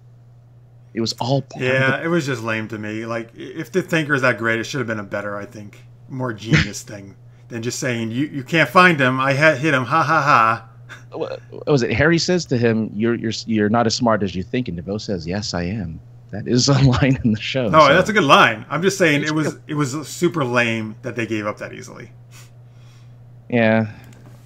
That's not what heroes do.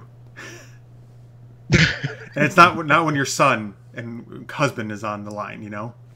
Maybe he was thinking like Iris, who was like, oh, he could take care of himself. I mean, he can, I guess. But by the chat, by the way, Sci-Fi Pulses was a nice twist with Dominic. Yeah. And okay.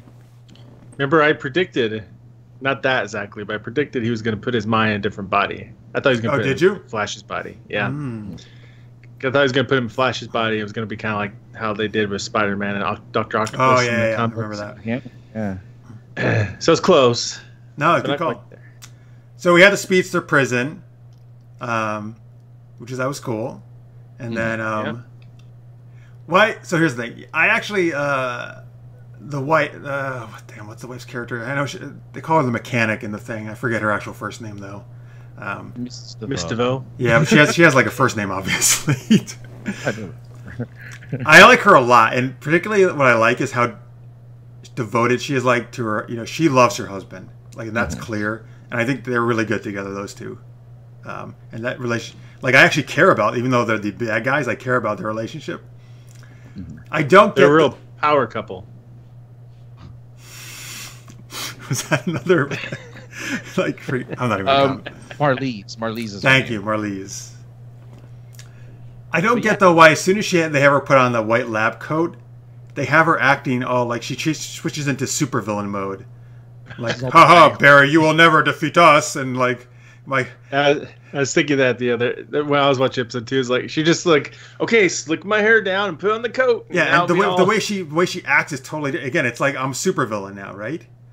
But it's why it continues to, like, again, when DeVoe sees the doorbell, you know, he sees his house and there's Joe and there's Harry about to go in. He floats off and 2 seconds later is already human DeVoe. Oh, yeah. Like that.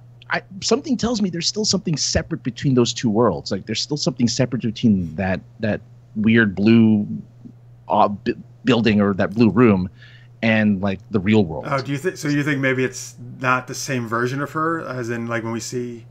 Yeah, I think so. I mean, that's part of what I'm still getting. That could getting. make sense because again, I don't know why they have her act differently. Like I'd rather just have her act the way she is normally, you know. Even though they did show him getting into the... Yeah, they did. They totally did. And she actually wasn't. She was she was her normal self then when she was helping him. Be something... I don't think it is. I think it's the same people. It's lazy. It's a little lazy then. I was thinking that too. And he's like, oh, I have to go, you know, we got visitors. And then he's like, boom, right there. Come on in. And I'm like, how? What? Has he been just standing there for 10 minutes or something? Because I don't see how you could get out of that, get up and get over there and he rang the doorbell for a really long time. Yeah, he's just it's unlocked. Come on in. I have nothing to hide. Yeah, I don't know if that was weird, but Carrie says, obviously DeVoe needs Barry alive, but what is his plan? We got villains with no clear agendas. Going back to the Arrow thing that you mentioned, Francis. Yeah. Licious Mate says he think it would have been more effective if he uploaded his mind to the internet rather than someone else. Well, yeah, that would have been interesting. So yeah, that was the big twist. Obviously, we saw DeVoe splash into the river, right? But then we find out that the Dominic, who's the guy that Caitlin saves, the DeVoe is actually in his mind, which I thought that was well done. And that guy actually did a really good job. That actor, I felt like of yeah. It actually fits well because there's a different version of the Thinker where he has telepathy, so it's kind of a nice nod to. These different versions. Now, do you think he has telepathy with this guy or no? Probably. If the guy really did have telepathy, which he did right before, he should have it down. Huh? Okay. It's even more dangerous. Power up. So that was a really good twist. Let's say, Carrie says, is the evil lair under the house? Probably. Yeah, I guess so. Probably. It's got to be somewhere nearby, right? Well, no, but he can teleport himself, right? So it doesn't matter. The evil lair could be anywhere, actually. Yeah, he did with the chair, so I'm assuming so. Mm-hmm. So it is, like Raisa said earlier, I'm surprised, though, that I thought the actor was going to be there the whole season, but I guess unless we see more flashbacks, we're not going to see much of Morris Neil Sandilands, who's playing the Thinker. No, that's it. I guess not. Because Barry murdered him. Oh, jeez. But this actor looks like he's going to be really awesome in the role as well, so I'm excited to see him. Yeah. Okay, this is, yes, so that's the end of the episode, right? Well, Barry gets there's some alarm at the house department, right? So he goes back thinking like, oh, maybe it's probably just deliveries. And that's when Dominic calls him and reveals he's the Thinker. And then he finds the original Thinker's body killed with a knife that had been sent to them earlier, and they thought it was a gift for the wedding, right? And Barry had touched it, so his fingerprints are on it. And then the cops are coming in. And there's that moment where, you know, time slows down because Barry's in the Speed Force and, you know, it looks like he's thinking about, I might just take the body, rush out of here, you know, so it makes it look like nothing happened. But then he says, don't run, and he stays, and he lets himself be captured. So Carrie says the Flash turned into Get Out. Oh, I still haven't seen that movie. Okay, this is the biggest problem at all for me. I cannot conceive why Barry would let himself be captured. He has the ability to make all that disappear and have nothing look like anything was wrong. He didn't. It's obvious. Why would he let himself be framed? Well, again, like there's a dead body. Well, you mean like take the dead body out of there, dude? How fast he is. He could easily. We've seen him do so, right? He can easily. That body can be anywhere. He could go anywhere before those guys go into the door. Toss it out the window. He could rush it. He could rush it across the Star City if he probably wanted to. It's true. I don't know. I don't know. I mean, maybe... I didn't really think about that because he could cover up the evidence pretty fast. I was thinking about like he didn't want to run because be on the run from the crime and face it. And he was also ready. I mean, they were there for Barry specifically, so they already knew he was there. If blood made it to the carpet or something, I don't know. Like if there was something there that had any type of connection to DeVoe's death, maybe it was kind of like a no-win situation. I mean, I guess if the blood's in the carpet, then yes, maybe he probably couldn't get that out in time. No. It's like scrubbing. That's that baking soda. Baking soda. Baking soda. Oh, not again. But yeah, there was probably a scenario. He probably just saw everything and saying, "I can't. They're just going to chase me otherwise." Like he could clean up the whole mess, but they're there for him. And I bet the wife was like, "My husband's been murdered. I think he's last seen at Barry's apartment." And then go and find him there. I'd be like, "Why did he go to Barry's apartment? It's a restraining order." But whatever. That's true. Oh, that's true. Yeah. Barry's done weirder. Remember, Terry says, "I missed why the cops were there to begin with." Well, I interpret it as obviously the DeVoe had called the cops and said something, or some anonymous tip, right? There's a murder, blah blah blah, in this or something or whatever. Or maybe the wife called the like you said. Yeah. So like, "Oh, Barry has kidnapped my husband." Yeah. Did she talk like that? Well, wait a minute. Your impersonation was just as ridiculous as mine. I love how you're like, mine was entirely accurate, Jeff. Totally. All right. Well, Sci-Fi says, "I think Barry didn't run because he's playing the long game to make the story last the season. It also means getting the Thinker to become so confident that he shows his hand." Well, okay, Barry, yes. This is the mid-season finale. Leave a cliffhanger. Don't run. Imagine that if they did like, I don't know if you guys, Hercules and Xena used to do this sometimes. They would have the actors play like the actual writers and directors on the show. Oh, yeah. Imagine like, one of the writers comes into the episode and Barry talks to the writer. Disappointed! Yeah, that would have been... Carrie says, "By the way, Barry is a CSI. His defense should be, I wouldn't be so stupid as to leave all this evidence." That's true, though. Yeah, but at the same time, he already showed his obsession for DeVoe, so... Yeah, though DeVoe set him up for this. Yeah. Though again, I don't really think... I mean, I guess the captain's always been kind of annoyed with Barry. But really, like, why... I think the captain should know a little better than to think Barry's going to actually all of a sudden snap and commit murders. You know, how long he's been on the force at this point. He could have been Dexter all along. Mm-hmm. Yeah, maybe. Right. I mean, it is interesting, though, I would say, that Barry is paralleling now the story of his father. He's going to be in prison for a crime he didn't commit. I did feel that was interesting as soon as they did this. It is. Yeah. It's a knife attack, too, just like his mom. Mm. Oh, so right. that part's kind of cool, actually. That he's following the same thing of his father. So maybe Jay Garrick can help save him then. Because his father... This is when Dibney shines, and Dibney proves beyond a shadow of a doubt that it wasn't him. That would be good. That would be a great use of Dibney. Yeah, so this is when Dibney gets a chance to do his thing. That would make more sense to me. They're not going to do it. Hopefully. I hope they do it. That's exactly why they... That's the reason to have Dibney in, because of this, actually. You're right. Because they wanted to have Barry in jail. Yeah. It makes sense. All right, so... Yeah. We got anything else? So let's rate it. Some lightning bolts. Yeah, lightning bolts. 4 lightning bolts is the max. I'm actually only going to give this 2 lightning bolts. I didn't think this was that strong, to be honest with you. There's multiple things for me I had logic problems with and didn't make sense. What do you guys, Marx, what do you give it? I give it 2.75 lightning bolts. I'm right in the middle of 2.5. I mean, I think the twist at the end was really what the episode was all about. Everything else was just kind of there. Like, whatever.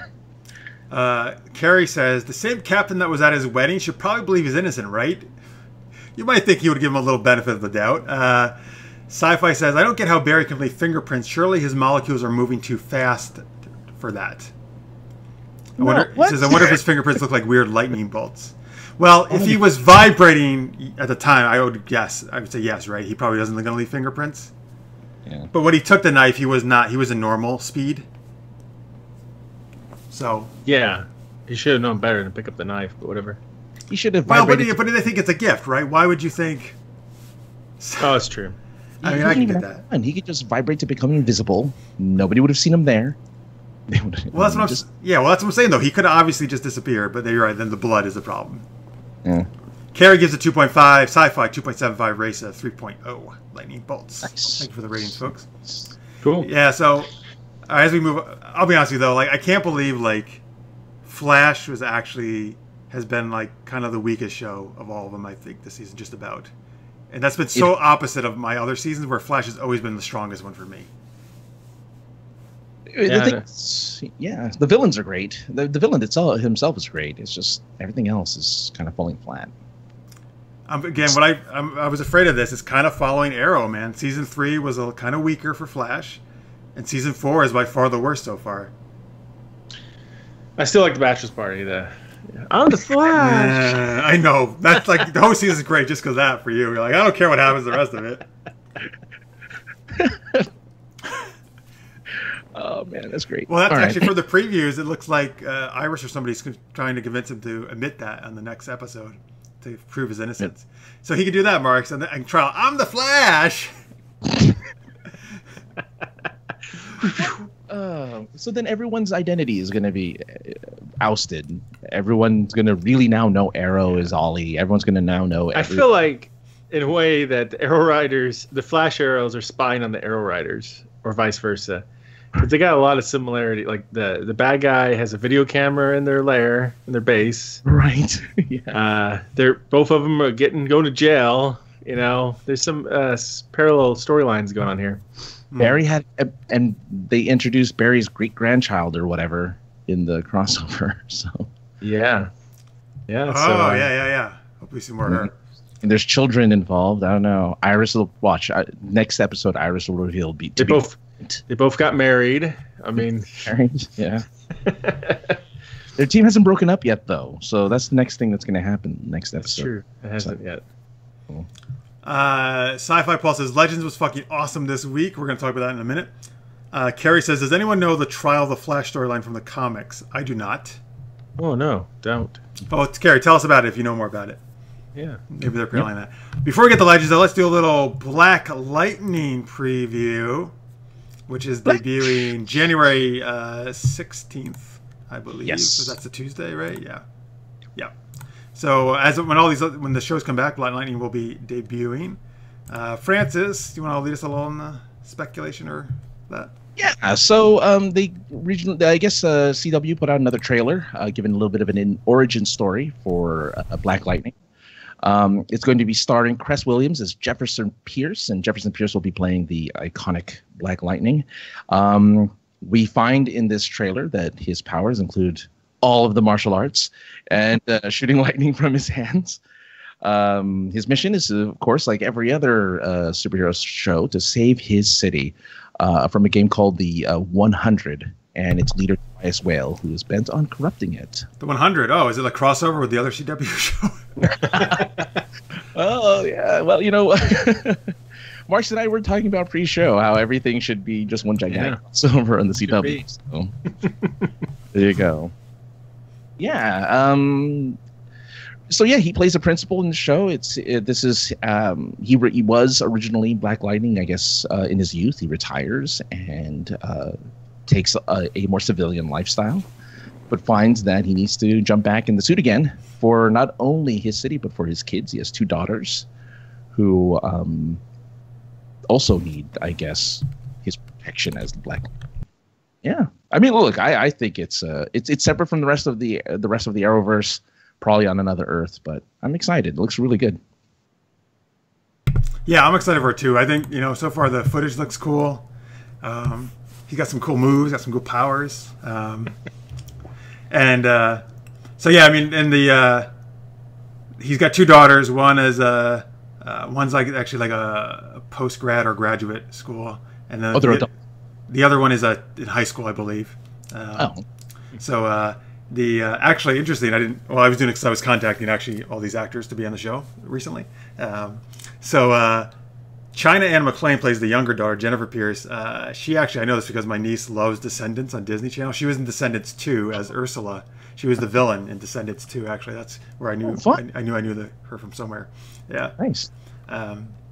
There's an ex-wife as well in this as well. That's one of the main characters too that he has. Oh, yeah, cool. There's some other people too, but those are the main ones I know about.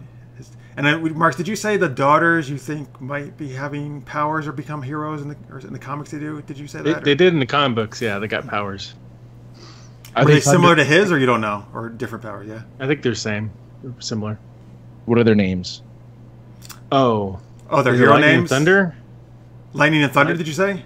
I hope it's Lightning, Thunder and Lightning. I hope that's. I think you said that before. I think earlier when we talked about this, you said it was Thunder and Lightning. That's what my guts tell me. I don't remember exactly, but I think so. Because it kind of makes sense, I guess. Maybe they'd be like the Wonder Twins and put their hands together and make it like a really big blast of lightning. That'd be cool. But yeah. I just hope that doesn't mean that if they plan on making them characters, or I don't know if they are going to plan on making them heroes as well, but that may mean, I would think so. The main guy, does that mean Black Lightning is short-lived and then daughters take over, or they all three of them work together as the Lightning Trio? I would think. I mean, in the comics, he was still Black Lightning, right, Marx? Oh yeah, he's always been Black Lightning. Well, that's good. I think they'll probably. I would guess they'll probably start without powers, right? And then at some point, maybe they'll get them. I mean, if you look at all these other shows, right? It seems like everybody gets powers at some point. Yeah, it seems like, right? Well, how soon do you guys think they'll add him into the big crossover event? Do you think it's only going to be next year? Next No, season? They're not. I don't think they are. Oh, I think if this premiere goes well and it's popular, he'll be in it next year. I don't know. I read something where I thought they said like we do not plan to do him in the crossover. It's going to be the other four. Now that could change. Obviously, you're right, but I don't know. I think they really want this to be separate. It feels like. So far from what we've read. I mean, it would be nice. It'd be good. I don't think the fans would be happy. I think fans like that all of the worlds are connected to some degree, even if it's just different Earths. Like, they don't have to be all in the same place, but... No, I mean, I agree. I actually think it would make more sense if it was in the Arrowverse, because I think it would help Black Lightning, it could establish, if anything, probably. Although I do, like I said, because I'm actually not a huge fan of these huge crossovers. I like the small crossovers. It actually could be better, though, as Black Lightning can just concentrate on its own story, which I actually maybe could be better for storytelling for its own show, and it doesn't have to worry about anything else. And maybe even introduce kind of some of the characters that they don't show in these other ones, like maybe not like an Aquaman, but an Aqua Lad or something, or a Bouncing Boy or something. Bouncing Boy, oh God. Boy. I'm curious what other character, if they're going to have other superheroes or not, and if they are, who they would be. Yeah. I think that'd be great to kind of establish then a Black Lightning verse that's separate from the Arrowverse, and yeah, for sure, feel out of place in the Arrowverse. Sure. I think they'll cross over next season. I think so. And okay, I'm going to call it right now. He's not going to be part of the big crossover next season. I'm saying it. All right, he's going to. As long as the show gets renewed, we'll see. We'll see who's right. Well, here's the other problem. You're assuming Black Lightning is going to go to the fall next season as well. It doesn't have to. We'll have to see. So it can only be part of the crossover if they do move it to fall. What if they Which they may, because Legends started, I think, in winter as well, and then they moved it to fall, right? Yeah. Yeah. But that's a crowded... yeah, they did say they never want more than 4 on, supposedly, at a time, superhero shows. But they do the crossovers now so close to the season, the mid-season finale. They can easily just kind of have, like, at the very end, oh, who are you? I'm Black Lightning. No, I mean, he could be, right, he could be in it still and not have a Black Lightning episode. Yeah. I guess. He could appear in it, yeah. I don't think he is, though. To when it starts. Yeah. I think it's going to matter how popular it is. If it's popular, if it does well in the ratings, I think they will. I think if it does well, they shouldn't do it then. Let it be its own show. Yeah. I also think it will depend upon if they renew. Like, I feel like I could be completely wrong, but I feel like what they're doing right now of Legends and Supergirl is a test to see which one's doing well in the ratings, because they're thinking about getting rid of one for next season. Wait, so what is the test? I know something on Twitter made you think that, or is it something else? What is making you think that? Well, because we talked about how we're confused about how they're going to air these shows with Black Lightning starting up, but we're still everybody's episode 9, right, on all those shows. But they're going to take this time slot where Supergirl's at, and they're going to have Supergirl, then they're going to flip in Legends, and they're going to use that time slot, kind of rotate. Oh, wait, so you're saying Supergirl and Legends are going to rotate in that Monday 8 p.m. slot? Mm-hmm. Yeah. For the rest of the season? Yeah. Looks like schedules Legends of Tomorrow return on Mondays, replacing Supergirl. Ooh. Yeah. So wait. Supergirl comes back the 15th, I know. So she's going to air for a little bit, then Legends, then back to Supergirl, or whatever. Yeah.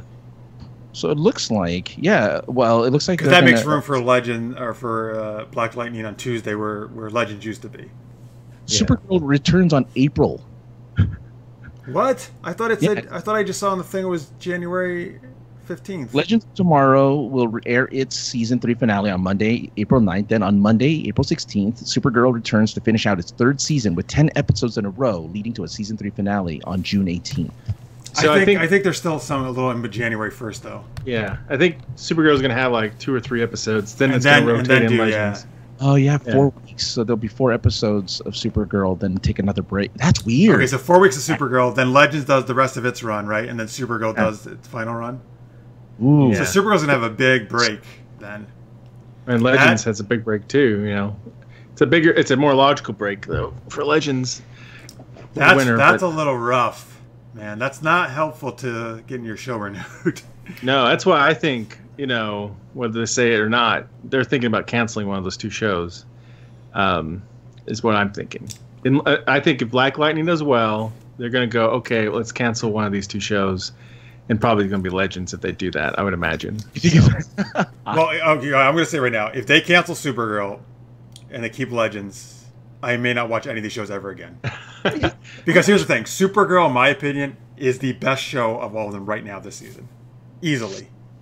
Ooh, okay. Yeah, no, like it was number 3 for me last year. Yeah. It was Flash, Arrow, and then Supergirl, and then Legends. But no, I think Supergirl is ridiculously strong this season. It has increased, like it took it up a notch, notch. Yeah, I think it's a shame because both shows are stronger this season, and I hate to see anything end, but it makes sense they're getting crowded time slots right now, and unless they're going to have them all play out like next season, like you got 5 shows going, I think they're going to probably make it 4. Yeah, I think Oh, go ahead. I was just saying, I think it would be a mistake if they did get rid of Supergirl because they didn't. I mean, that's an established property. That's ridiculous if they try to get rid of that. Yeah, I don't think. I think it'd be Legends. Or if Black Lightning doesn't do so well, I guess that's going to get the axe early on, probably, right? Right. Yeah, it might be. I mean, I could be wrong, but you'd see that with networks all the time. That's what they play with the schedule that way to test things out. I think they should just do it more kind of like what they do with iZombie, right? iZombie just kind of runs half a season more or less, right? They debut late. Yeah, it does 13-episode season in the new year. So why not do if really that's a problem? Do Legends half a season, Black Lightning half a season, or something, Well, they did that last year, didn't they? Legends was only a half a season last year. Yeah, this is the most they're ever getting. They're getting like 19, I think, this year, 18 or 19. Is it? Yeah, but that's still not a totally full. I don't know. Just do 13 of each, or like do 12, or or 13 of each one, or something. Or they'll get the animated treatment, and they'll just go just like the Ray and just like Vixen. They'll just go. Legends would fit animated, actually. I think. I think so too, with all the special effects and stuff. But then you're not going to see the big relationship that's building in the current episode because they're not going to show that in the cartoon. I don't think. Why not? Why not? Do cartoons are adult now, man? Come on. It's a different demographic. I think they still do it. I guess. I mean, they'll show some of it, but I don't think they'll show the more risque stuff that they're more willing to show on these late night television, like in the, What risque stuff are they showing? I don't know. Well, they're I don't know. I don't know. I mean, we're like, oh man, we're missing out on the X-rated versions. I know Beebo didn't have any clothes on, but I'm. But like, you wouldn't see them waking up in the same bed together and stuff like that, like they did for the crossover with Alex and Sarah. I don't know. Like, I think there's certain things that build character and are like little nods to just simple adult life that they may not necessarily show for a cartoon that's aimed towards children. I don't know. The Ray is gay in the cartoon. I don't know. The code isn't going to be in it though. There's a whole thing about that, about whether or not that it's in continuity or not, because it's kind of a mess. Oh, all right. Cartoon is, but yeah. Carrie says a crossover would be a logistics nightmare. They shoot in Georgia. Yeah, they do shoot in the Atlanta area. Well, it would have to be one or two of them flying over to Vancouver for a guest star, like on a different, they go to a different Earth. That's why it would be like a cameo. Like That's wouldn't. The thing. He could not. Yeah, even if they did, it would have to be super brief. Mm-hmm. He would not be a huge part of any crossover because they would have to get back to shoot in Atlanta. Yeah. See how awesome, if it's a good show, they're going to want to do that to boost up. It's the Super Bowl ratings every year for them. That's true. And fans of all the shows would dig it. I hate to be that fan that says make everything like with Marvel. I want everything in the same universe, and yet they're separating TV and movies. Same thing with DC. I want to see all of the DC property or CW DC properties to just be one big. All the characters. All the characters. There's something nice about that, knowing that it is. It is. But I think it leads to crappier storytelling because you're trying to fit everybody in. Just focus on your show and tell your story. I don't care about everybody the other shows. Let them do their thing. Yeah, that's the bad thing about shared universes. It limits what you can do on a big scale because it affects other shows, and like when you do the big crossovers, it affects your pacing and your story because you have to make room for that crossover. So, which is why I like Jeff's idea of small crossovers, like just having people step into other people's cities or whatnot for whatever reason and teaming up for an episode or two. I like that idea. Yeah. So the Ray accidentally shrinks everyone, and they go on a small crossover together. Sure. It'd be great. Ta-da! Crisis of little proportions. Carrie says, since the Flash doesn't know what to do with Wally, let him go visit his uncle, quote, uncles down south in White Up on Black Lightning. That'd be cool. That would be interesting. That actually would make, and that's all I need for like a connection to the rest of the universe is if Wally, or even like an Earth 35 Wally shows up in Black Lightning and discovers his powers there or something. Like that would be fine too. He doesn't have to be Earth 1 Wally. It could be any Wally, just as long as there's a Wally there. That'd be great. Yeah. I hope they do some kind of crossover, even if it just like how you had Supergirl and Flash do the musical crossover. Not musical, but that just between those two shows. I think that would be fine too. Yes, I'm okay with those crossovers. Black Lightning and Legends of Tomorrow, where he's like, these guys are crazy. No. We don't need that. If anything, I think Black Lightning and Arrow make the most sense. Yeah, I agree. Yeah, they're both street fighters, street level. Street Fighter. Hey, speaking of Street Fighter, which was an awesome video game, they're playing some Mortal Kombat in Legends of Tomorrow, which we're going to talk about. Look at that. Talk about right now. Legends of Tomorrow. Francis, take it away. Yeah. All right, we got Legends of Tomorrow here. It is episode number, if I can find my spot here because I lost it. Here it is. 9. Episode number 9 of season 3, Beebo, the God of War. Written by Grain, Godfrey, and James Egan. Directed by Kevin Mock. The Legends investigate an anachronism in a Viking settlement in the New World and realize the Norsemen are worshipping an artifact as their god. I like how they call it an artifact, by the way. So the story starts off actually with the continuation of the mourning for Stein's death. Interestingly enough, with Leo and his puppet Stein doing their best to do therapy for the rest of the crew. What do you guys think of that? That was actually very funny. That was very funny. It was funny, yeah. By far the best. I don't like Captain Cole, but this is by far the best version of him. Like, this version is very amusing. He's so much more carefree as a character this time around, which I like. And since he is, I forget, what's his name again? What's the actor's Citizen name Cold? again? Oh, the actor is Wentworth Miller, right? Yeah. So he's making his way out permanently in the Arrowverse, apparently. So that's a good way to go out then. Yeah, he's stepping away from this stuff. I guess maybe to do more Prison Break. I don't know, but he's going to be stepping away, and this is a great swan song for Citizen Cold. We soon find that they also flash back to a young Stein trying to get a toy for Lily by the form by which is their version of Tickle Me Elmo by the name of Beebo. We've all experienced that, right? We've all experienced that holiday rush to get that must-have toy. By the way, in the chat, Racist says, I love Legends. My favorite of the shows. Carrie John says, my fave ep was Legends. So a lot of Legends love. Sci-Fi says, I love the Furby toy being confused for a Norse god. LOL. Yeah, I love. This is actually the second time, right? We've seen that younger Stein because we saw him in season 1. Yeah. I'm almost positive it's the same actor though. They got back. Yeah, for sure. Yeah. I love that part, man. Where I love just the fact how he got the toy. Like he used all his scientific knowledge and with the bow, right, and figured everything out. That was like awesome. Like that was so cool. And I just really like that actor. Actually, I think he does a great job playing the younger version of Stein. Was that a little bit of Arrow music they were playing when he was using the little toy arrow to get the? I didn't catch that. So. Maybe. I think so. It felt like a little bit of Arrow. Just I thought that was great because he missed it, but he was like, "Oh no, I was actually shooting for the plane," and the plane comes down and hits the thing. It was great. This episode, which was weirdly somber but really funny at the same time, with again saying a goodbye twice to Stein. I don't know why they did that twice. But they did, and I guess it was to say goodbye to the young Stein too, like the actor who played young him. Because I thought that was a really I liked it though. You know what? I actually thought it was very touching again that Jax, showed how much he loved seeing him again, and and obviously the whole Back to the Future thing, he's trying to save him, and it was very touching though. Again, I felt, and then and this Stein actually was the one because the older Stein didn't really, I think, get to tell Jax what he needed to hear to move on, and this Stein, I think, at the end got to tell him, like, what you need to live your own life. Like, I'm okay with what's going to happen to me. Yeah, give that closure. But yeah, I guess once he gets the Beebo, he's running away from all of the chasing mob, and he just randomly gets transported back to the time when Vikings discovered America.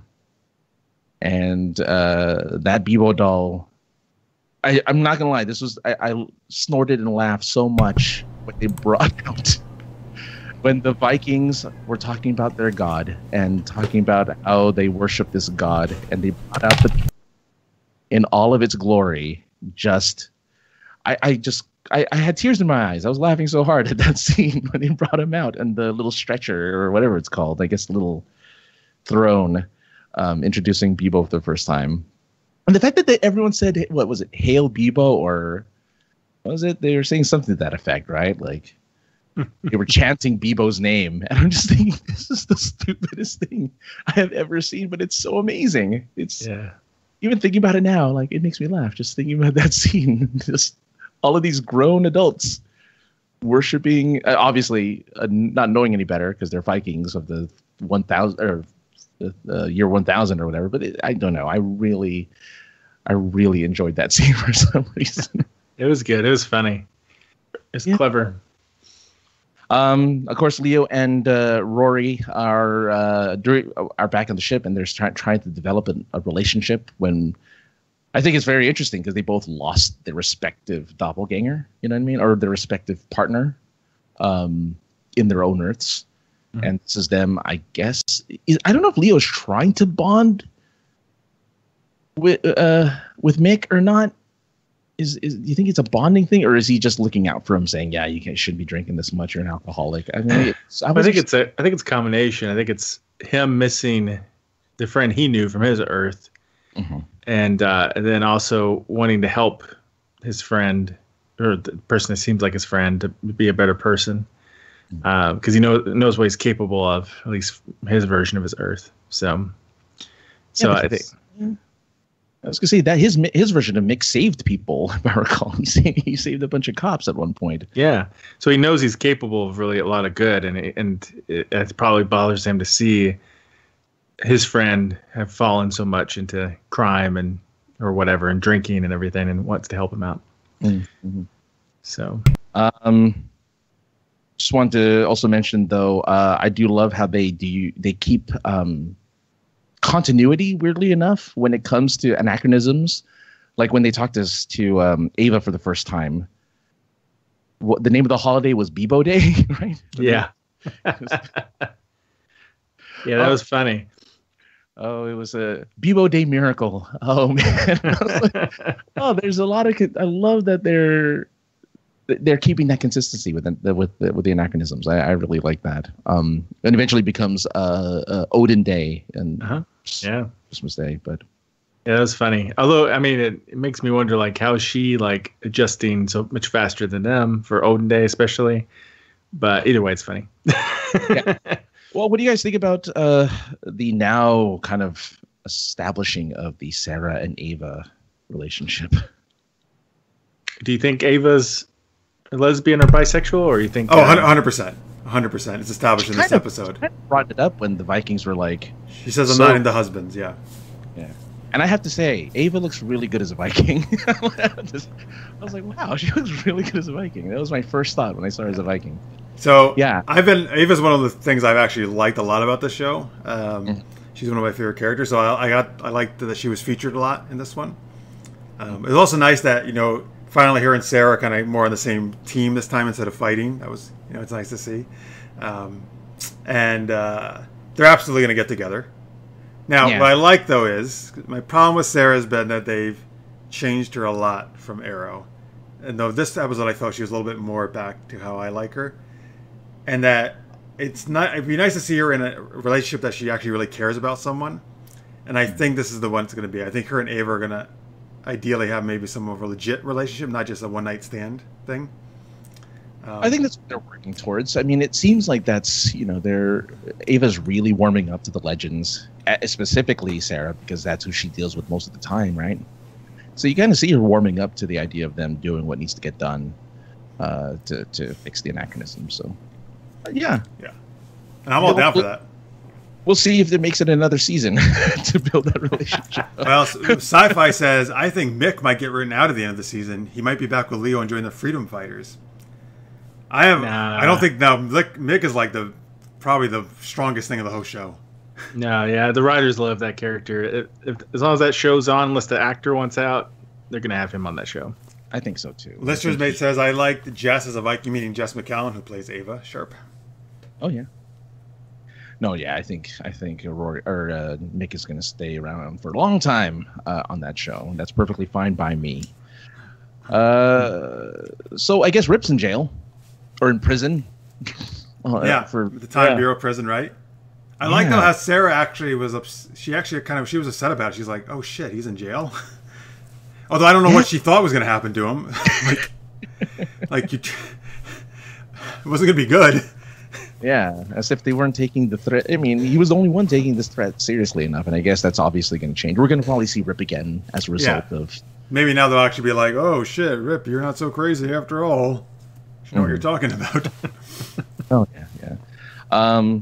Accents for the Vikings, pretty spot on. I'm a fan. I thought it was pretty good. Nice little... I like to see... that it's well, you tell me, Jeff. Is this historically accurate with Leif Erikson and his sister? I don't actually. Vikings was actually never something I learned a lot about.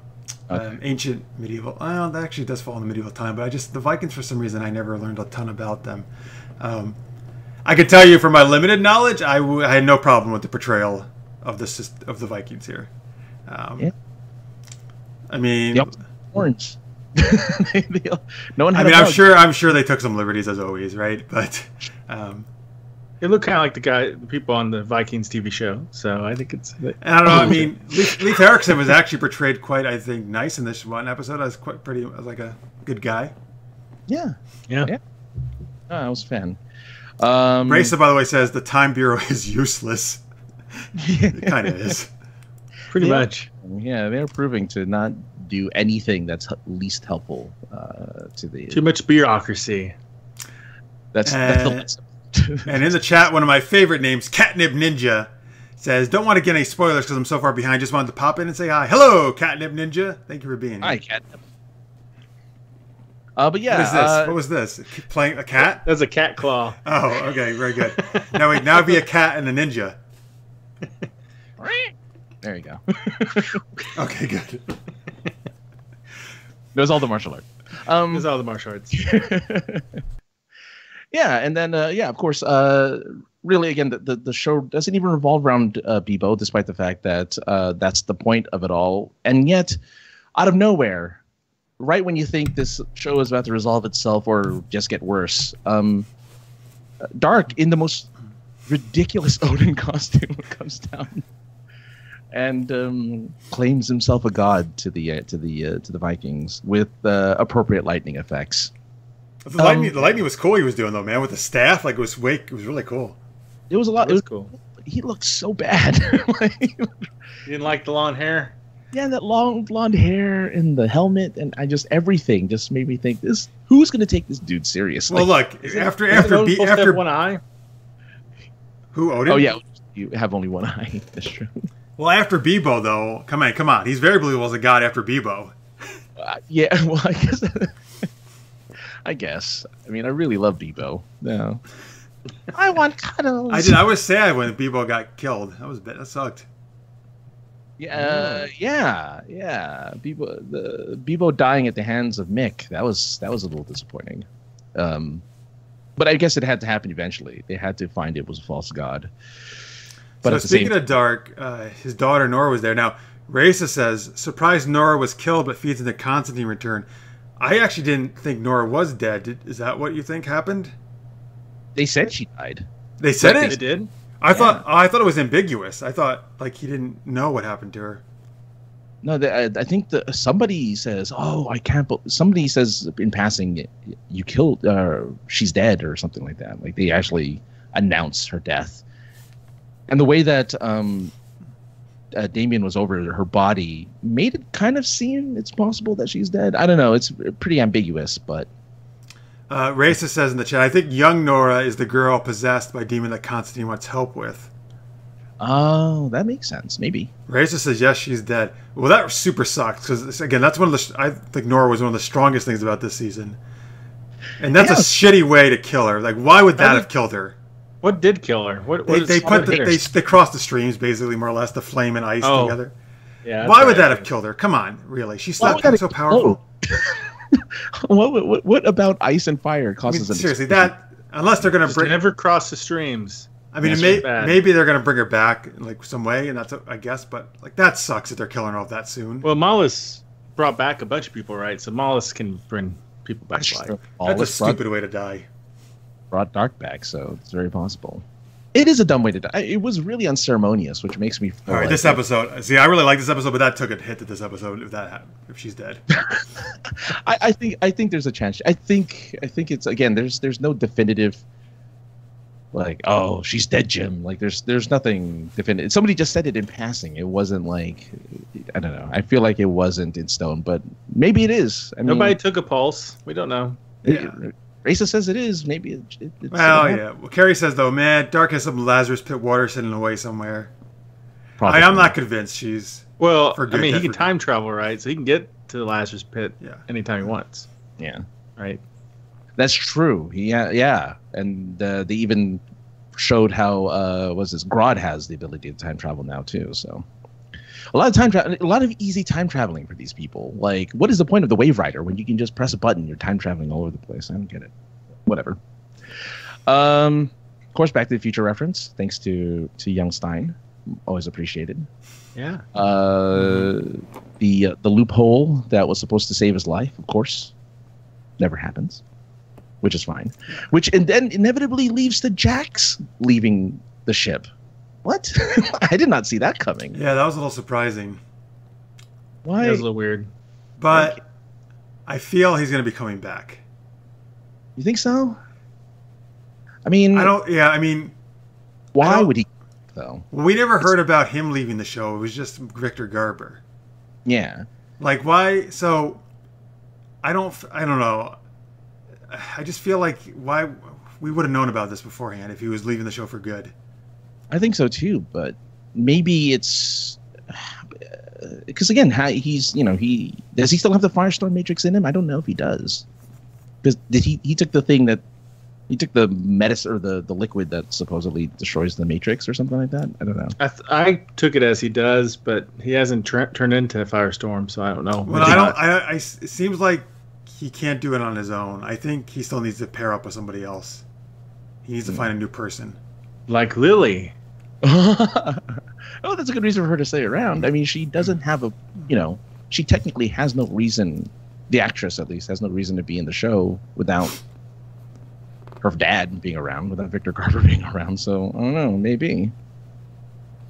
We'll see. I guess we'll see what happens. Hopefully it's not a permanent end or a permanent goodbye to Jax. But the way they gave the goodbye too, the way they did a big party and they did a whole Christmas thing to say goodbye to Jax, kind of makes me feel like it's permanent.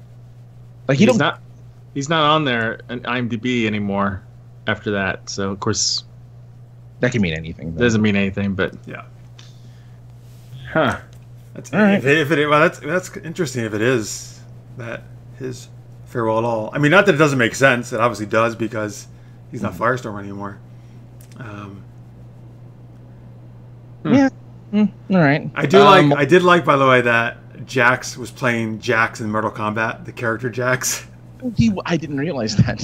Yeah, it's funny. And Zari was playing Melina.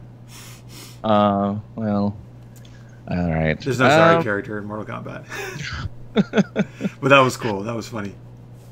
Let's see. It was still, I think it was a pretty good send off for him though. If it is his last one, it feels like a send off. It really does. Like they kind of gave. It's a more upbeat send.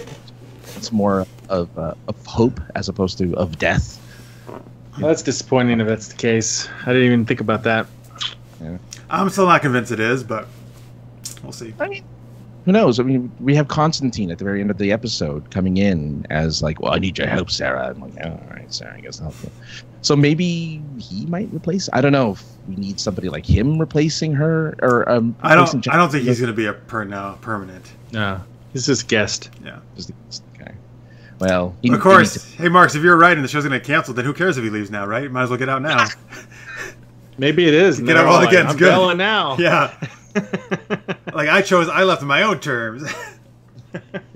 I would like to see if they do end Legends, if they do a finale, that they disband the team and kind of put those characters in other places. Because I'd still like to see Ray Palmer and stuff, and I'd still like to see Sam.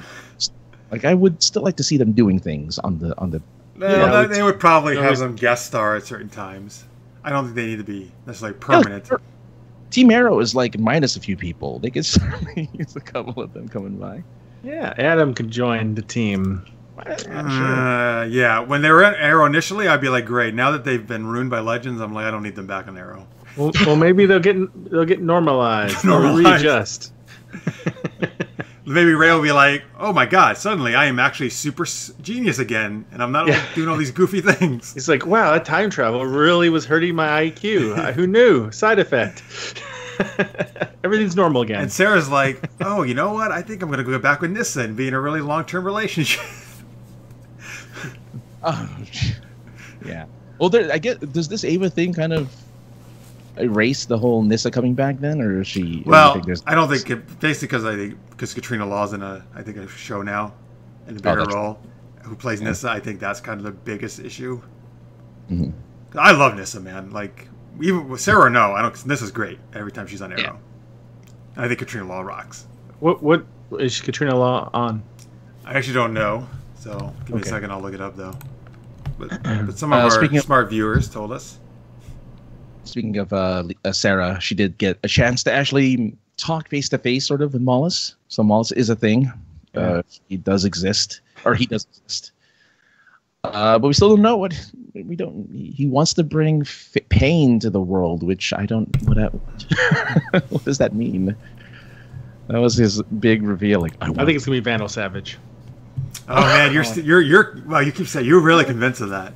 I know. I'm gonna say I'm gonna go against Mark and say it's not Vandal Savage. It's something personal. It's one of them or Ancient Enemy or something, because all the time travel stuff has ties to them. All the anachronisms. That's right, because all of them are they're all related to some type of family or some type of you're right. Which they actually bring up on the show. They're like everything. There's a connection. I don't know if that means Mollis is connected to them though necessarily. Well, Mollis. Well, he's either partly behind it or he's taking advantage of it. One or two of them. Yeah, but he seems. Yeah, I don't know. Or maybe. Yeah, because it can't be Eobard again, and it can't be anyone they've already faced in the last couple of seasons. So you might be right. I still hope it's Scandal. I hope it's Scandal. Scandal Needs to be Scandal. Needs to be Scandal. It's like, you killed my father. I'm going to ruin your lives. Killed my father, Vandal. I face Scandal. No, face Scandal.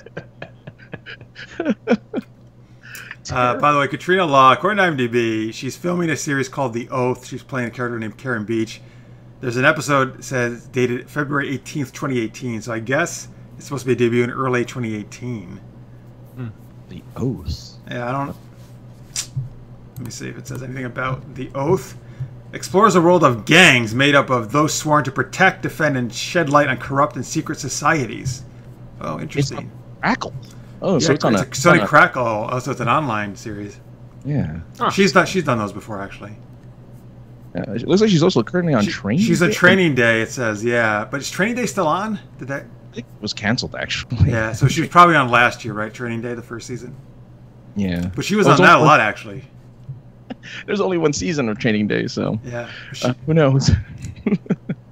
The one and only season. She graduated. Yeah. There you go. Come on. She passed. Jeez. All right. Hey, she has some time to come back to Yeah, she might be able to. Yeah. We'll see. So in the end, no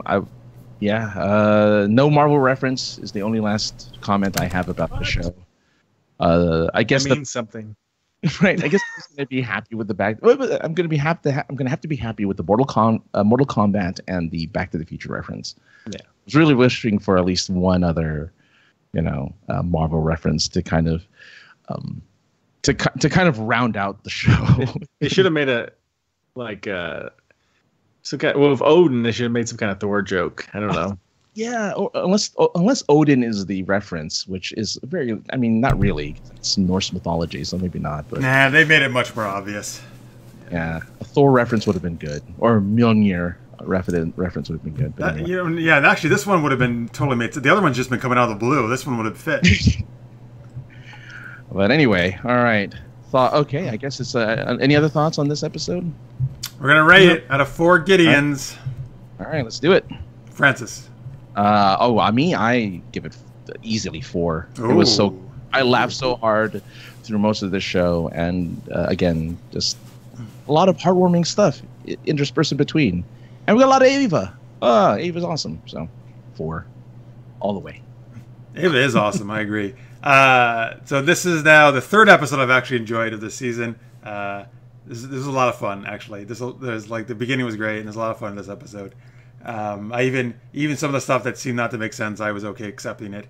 But still not nowhere near up to the ET episode, which I think is their high point. So I will give it though 3 Gideons, which is a very high rating for me for Legends. Oh yeah. Ooh. I'll give it 3.5 Gideons. Well, look at that. Yeah. Right across at least it's all high marks. I'll take it. High marks. Raisa gives it 4. I am not high right now. I don't know who's you're talking to. Marx is always high on the show. Oh. Raisa gives it 4. Sci-Fi 3.75. A lot of people love Legends this week. It's good. It was really good. All right. Francis, okay, you do love it, man. Before you were like, I don't know if I love Legends. I just like it. I just really like this episode. It was really good. Okay. It is a good episode. I agree. Okay, wait. Which do you is like strong. more? Which do This you like? season's been very strong. Yeah. I'm definitely not going anywhere near that far, but it hasn't been as bad as the other seasons. Oh, gee.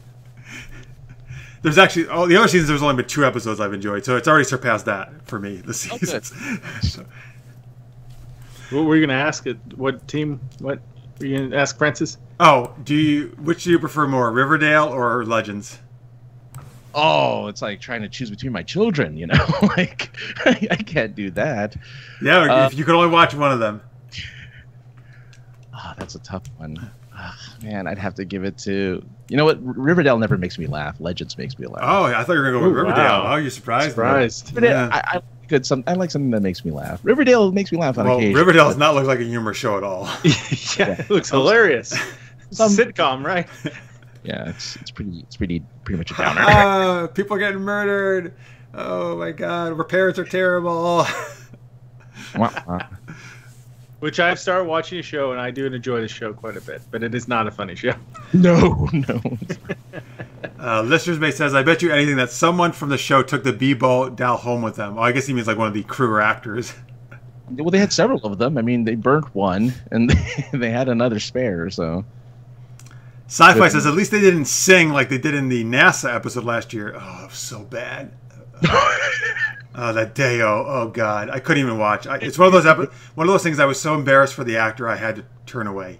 Well, of all the actors to make up do it too, right? They had to make who can sing? They had to make that stupid. You said. So here's my request to the writers. Yeah, I want a future Supergirl episode where Toyman attacks the city with a giant Beebo. It was canon, so yeah, for sure. Well, there's two possible issues with that. Number one, it's a different Earth. Number two, it's the wrong time. It's 25 years in the past. Oh, but you're saying Toyman could still have it, right? Yeah, sure. Yeah, because it was 1990. It was 1992 when he got the Beebo doll. He could retrofit. He could retrofit a gigantic Beebo. Yeah, he could have collected it. Yeah. He's a classic toy guy. Yeah. Oh, because Toyman is Wynn's father, right? In yes. Yeah, I think so. Yeah. Though have we seen Toyman? I don't even remember. Or just there was an episode. Yeah. Okay. There was one episode. Yeah. Season 1, right? I think. Yes. All right. I think it would be great. It'd be great. That actually would be really funny. Mm-hmm. Especially if it's like, I love you. Oh man. And Wynn would have like horrible memories of the Beebo doll from. Call us, people. Call us. Come on, let's make it happen. Yeah, give us a Beebo. I like Beebo. He was cute. Yeah, he was. Okay, last show to talk about tonight is Supergirl, the aforementioned Supergirl. Mm-hmm. This episode is called Rain. It is the 9th episode of Season 3, written by Paula Yu and Caitlin Parrish, directed by Glenn Winter. In this episode, an ancient Krypton symbol appears all over National City, and Kara confronts Rain after watching Monel and Imra be all lovey-dovey, and Lena and Jimmy hook up. I called it. No. Fuck you, man. Fuck you. Wow. Seriously, I called this so long ago it wasn't even funny. What are you talking about? I called this. You weren't even on the episode I called it on. Oh, maybe not. I called it when I was on the episode. I called this to Marx, like when I first, and Marx was like, "Oh, okay, maybe." So like, damn it, I was so under credit, and then you stole my thunder. I called this weeks ago. It's just they made it so obvious with the when she took over Catco and was ignoring James and just like, oh, we're not going to include you in these meetings, and of course there was going to be that love-hate relationship. Oh, so you thought it was way back then even? Yeah, I thought it was back then. All right, so I guess you must have called it before me then. Damn it. I knew it early, I don't know, a few episodes ago where there was some kind of like the little look they gave each other. That just they did. Yeah, that was a couple episodes ago. Yeah, they gave the come hither look or the starstruck look to each other, and it's like, okay, you guys are gonna hook up. It's gonna happen. But yeah, I thought they were building it up when they were doing when she took over, and there was that tension. I'm like, oh, they can use that sexual tension to turn into a relationship. Oh, of course. No, I guess that's what they're doing. I thought the tension was weird. Like that was a weird choice about them being at odds. Mm-hmm. So I much prefer them being, together like this. Yeah. So I'm totally down with Lena Jimmy relationship. The first thing I said is when they kissed. I said, I wonder if she's still going to like him the next day. Oh, yeah. Because of Kara, yeah. Yeah, she will. She has. I think she's gonna have a better record than Kara with men. Right. And plus, it gives Jimmy something to do. Jimmy's been just kind of hanging out. Jimmy had something to do this week, man. He was Lena. He got to be a little bit of guardian quickly, with the shield, which is good. Just has shield on him at all times. Like, makes sense. I would do it, man. I would have it with me. Right. I don't know exactly how that worked, but yeah, I would do that too. Look, the shield is just a thing and like a wrist thing, and it just expands. That's what it is. It's from Wynn's thing, right? So. Yeah, they've shown it when he's in the full Guardian outfit. That's what the shield does. If I was in National City, I would totally bring that around with me all the time. You never know what shit's gonna happen. Yeah. And I'm assuming Lena didn't see that when it happened. No, because when she turned around, he was like all acting like, hey, everything's normal. I didn't do anything. I just punched him. And... Right. Can I just say... I always wear protection. Well, that would end the relationship real fast. Because corny lines like that. It's like, Speaking of things that people have nothing to do, in that opening scene when they're doing the Christmas party, John's dad was just staring at like the Christmas ornaments, and that's the only scene he's in. Is him just staring at the tree. No, but that was a cool scene because he got funny stuff about saying like, I like how you worship this always green tree or something or whatever. And then they were talking about Star Wars and what's a sequel. I like that scene actually. It was a nice between Wynn and the hot cocoa. You like that? Yeah, Wynn, his father, and John. I like that scene a lot. Yeah, there's a lot in a very little little bit of information. It just felt like, okay, well, they're really trying to give him anything to say. But yeah, okay, no, I get it. No, that's good. I dug it. All right. So apparently, I like this episode a lot more than some of our chatters. Raisa says, I thought the ideas were strong, but the structure was boring, dragged out. Lichterman said, I had lots of problems with Supergirl this week. Again, I always have problems with shows showing religious beliefs as cult and in a negative light. So I still don't think that's really what they're doing necessarily. And I actually think they showed, obviously, with the Martian stuff in a very positive light with religion. Yeah. And I don't even see Chad Lowe's character, which is Colville. Yeah, Thomas Colville. I don't actually even see him as a bad guy, really, to be honest with you.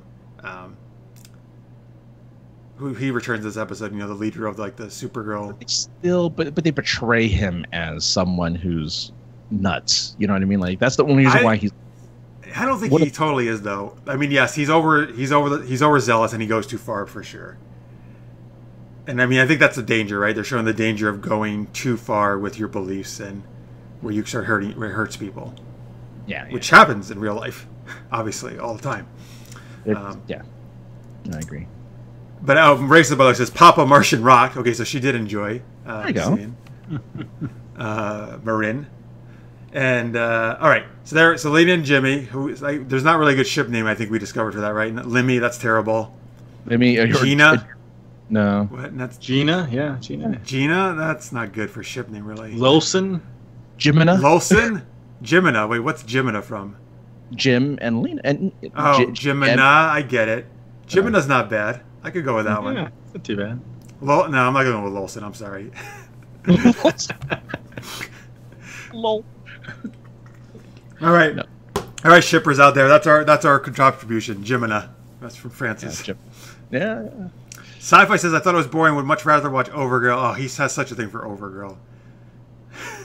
Well, there was, she's a bad girl. Yeah, he likes the bad girls. There you go. All right, so Lena and Jimmy. We had some romance with Mon-El and Imra. I like, by the way, that Wynn got to say that you're a legion of superheroes. That was nice. Yeah. Mention the name. And we got some more story, right, about exactly what happened to them and what they're doing in the future. And then Mon-El formed this legion to fight whatever bad shit's happening in the 31st century. In honor of Kara, by the way. Kara inspired them. So I like Mon-El a lot. I actually like Imra. I love Imra. I actually think they have a really good relationship with what they've showed so far. Like, it's nice seeing people who are having fun being married and instead of fighting with Kara and him all the time, But now Kara's never going to get over it. Like, she is always going to be bummed out. Right when she was healing, Mon-El comes back with Imra and just rips her heart out again. Like, poor Kara. She's never going to get over this, or she's never going to get, emotionally better at this. It's time for Mixie to come to town. Make her feel better. Oh, sure, yeah. That's right. Mixie he's obsessed with her guy, right? Yeah. That first encounter was... Mixy. That's funny. So you're right. This is. I mean, like, there's very good reason why she's so upset. This is the terrible, probably one of the worst things that could have happened. He comes back, but he's married to somebody else. And they're very open about sharing their affection with each other, which is even worse. Just well, here's the thing. I don't actually think so. They don't know she's looking at them when they're training. I mean, what are they supposed to do? Not be husband and wife? Like, you're gross. No, I understand that. I agree that they should be normal around each other. I'm just saying, like, this sucks. It just really sucks for Kara, and it really sucks to just have to witness all of this stuff. And so I know I empathize with Kara and what, like, that's just terrible for her. Oh shit! You've had somebody come back from the future with the it's woman. rough, man. That happens in that sense. But like, that just sucks. I know. Racist says, "I like Imra. If they kill her, I'll be pissed." I do too, man. She's Saturn Girl. I love the name Saturn Girl. Saturn Girl is gonna live. You can't kill off an actual main character of the Legion of superheroes. Yeah, that's true. You're right. And she's so nice. That's the thing. She's going out of her way to be nice to Kara too and try to be cool about it. Sam was nice. Okay, Saturn Girl is not. Sam is Rain. Saturn Girl is not going to turn to be evil. Yeah. As far as we know. Oh, I am. Does Mon-El still have his powers? Oh, that's a good question. I would assume so. Or do you think the dust did something? They haven't really showed him do anything with powers. But he hasn't been in a situation to do it either. But no, wait. Imra threw like a funny little, like a joke jab to his ribs, and like, oh, he got me, and like, does she have super strength, or are you just not got powers anymore? I think they both do, right? Or does Saturn Girl not traditionally have super strength? I think she just has telepathy, traditionally. Right? Or unless he was kind of just playing around with it. Well, maybe. I find it weird because I haven't seen any use of his. Usually he's doing something strong, or he's doing a leap or something. How? I don't know. But here's the thing: if he was the leader of this thing, he must be able to do something, right? Of the Legion. I would hope so. Yeah.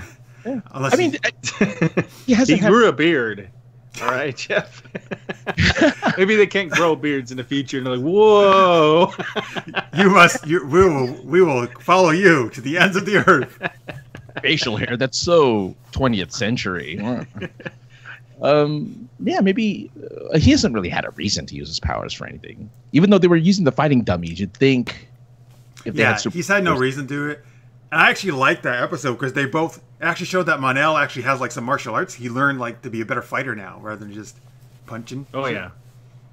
That was cool. I like that scene with the, what do you call those things, Marks? The things. Yeah, they're from Wing Chun Kung Fu. That like wooden dummies is normally what they would be. Wooden dummies. Yeah. Yeah, you see them all, every martial arts movie pretty much. So let's see. Sci-Fi says best part of the episode was Kara getting her arse kicked after her mouthing off last season about beating Superman. She needed a major lesson in humility. I'm going to come back to that in a minute, sir. Yeah. Carrie says, just got back from an errand. The Rain-Kara fight is what Clark versus Doomsday should have been in Smallville. We're going to get to that as well. I thought this was the Doomsday Superman fight, was Rain and Kara, for sure. Yeah. Racist says he has super strength and agility for Mon-El. That's what I would assume. Yeah. He's supposed to, yeah. I think, yeah. I think he still does, probably. So, here's the thing. I mean, look, so you're right, Francis. I mean, it makes total sense why Kara's so upset. But I'm kind of like, this whole season, and kind of she's been moping around, depressed, right? And I understand why. It makes sense. But I'm kind of sick of watching it. Like, I want them to move her past that. That's right. Well, I guess, I don't know, like, what would get her to do that? I think because she already said out loud, him being there is not helping things. Yeah. She is, because she was very close to kind of crawling out of that hole. All of a sudden, Mon-El comes back with Imra. So they were playing at her. Yeah, for some reason, they really want her to be in a depressed state. Yeah, to what end, I don't know, but like, yeah. But that's really her, like, first season she was my favorite character, and since then she's been my least favorite. Like I find her to be the dullest character on the show, right? The boringest character, most boring character. Yeah, I agree. Everybody else I think is more interesting than her, which shows you how good the show is this season. Because I love it, and if the protagonist I think is weak, and I love the show still. That shows you how good the show is overall. And maybe it's just so that they can build on her character, so that by season 4 they'll have, if it makes it to season 4, they will have her be kind of that confident again. Just like it was mentioned, she was beat down, she was humbled in a fight. So maybe from there she will kind of regain her humility and gain her modesty, and again be that symbol of hope that she hasn't been in like a season and a half. So maybe that's what they're working towards. Hopefully that's the case. In the chat, Raisa says, I want a conversation where Kara talks about how she's tired of having to kill remaining Kryptonians to save Earth. She needs to address conflict of interest. The fact that they're fellow Kryptonians. She killed her aunt. She killed... All right, so and as they alluded, there's other Kryptonians running around, How come only the bad Kryptonians got sent besides her and Superman? Because it was a prison. Oh, because they're all from Roz? Yeah. I guess nobody else escaped, really, right? Yeah, that we know of. Well, I mean, they could easily just say on the other side of Krypton. Yeah, another pod got sent. Pod got sent out. Because if you think about it, why would those be the only ones who got to escape? Wouldn't everybody be trying to send out as many pods as they could? Well, we still haven't met Superboy, and we still haven't met Crypto, the Superdog, or we haven't met all these other the pet pod. We saved all the pets, the animals.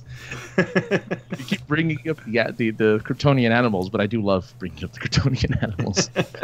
Yeah, like we haven't seen a couple of Kryptonians, and there are probably Kryptonians that are like on missions on other planets too that are out there, possibly. Yeah, we think there's space travel that wouldn't all be on that planet when it blew up.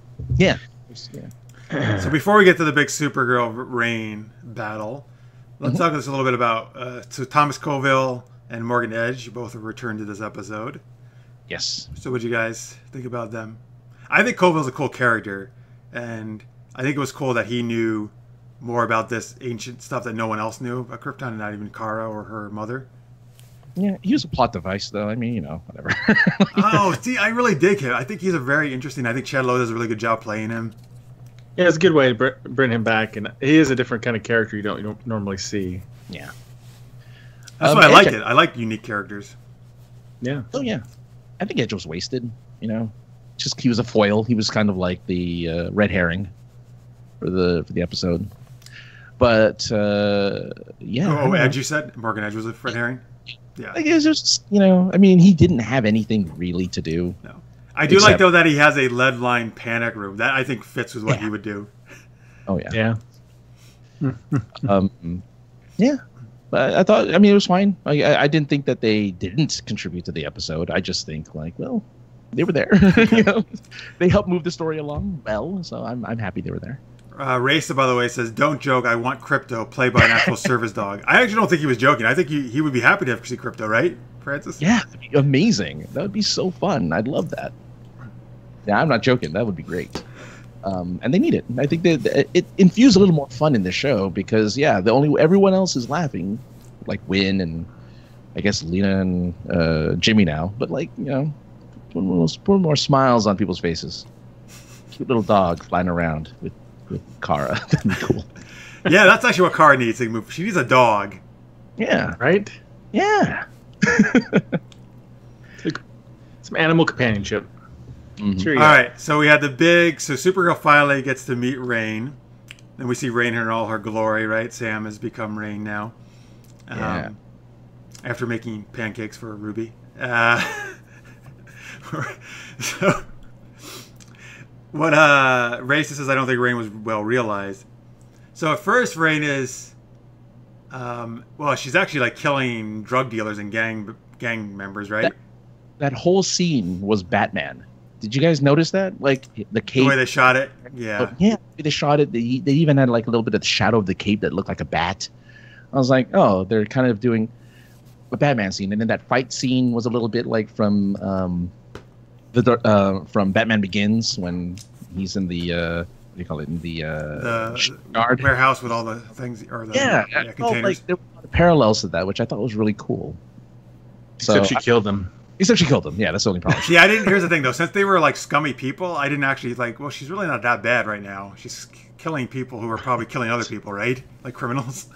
Well, that was kind of her MO, right? Like that's what they told her. Is like you're going to bring justice, but at the same time, you know, I mean, you're only gonna. You're not. They didn't mark her as a bad guy. They marked her as like someone who would bring justice to people by killing them.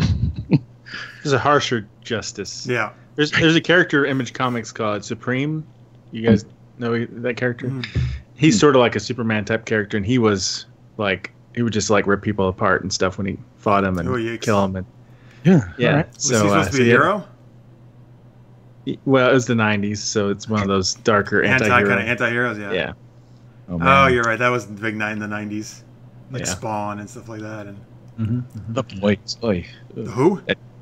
There's a comic, independent comic called The Boys. Oh. It's a bunch of superhero, kind of like superpowered superheroes that are. It's pretty rough. Their justice is pretty rough. Carrie says they shot Rain like she was a wraith. Ray says she's Kryptonian Punisher. Okay, there you go. I can see that. Kryptonian Punisher, sure. So then, but she and Kara obviously have a huge fight throughout the city. Yeah. So for the most part, I thought the fight was actually quite well done. It was pretty epic. They were really going at it. Especially with the Christmas music playing in the background. I actually didn't like that choice. I liked it. It was good. I thought it was funny. I also didn't make sense that the people in that office just all stood there watching. Run the hell out of there! Well, it's a Christmas party on Christmas Eve. Like, who has a company Christmas party on Christmas Eve? Yeah, who does that?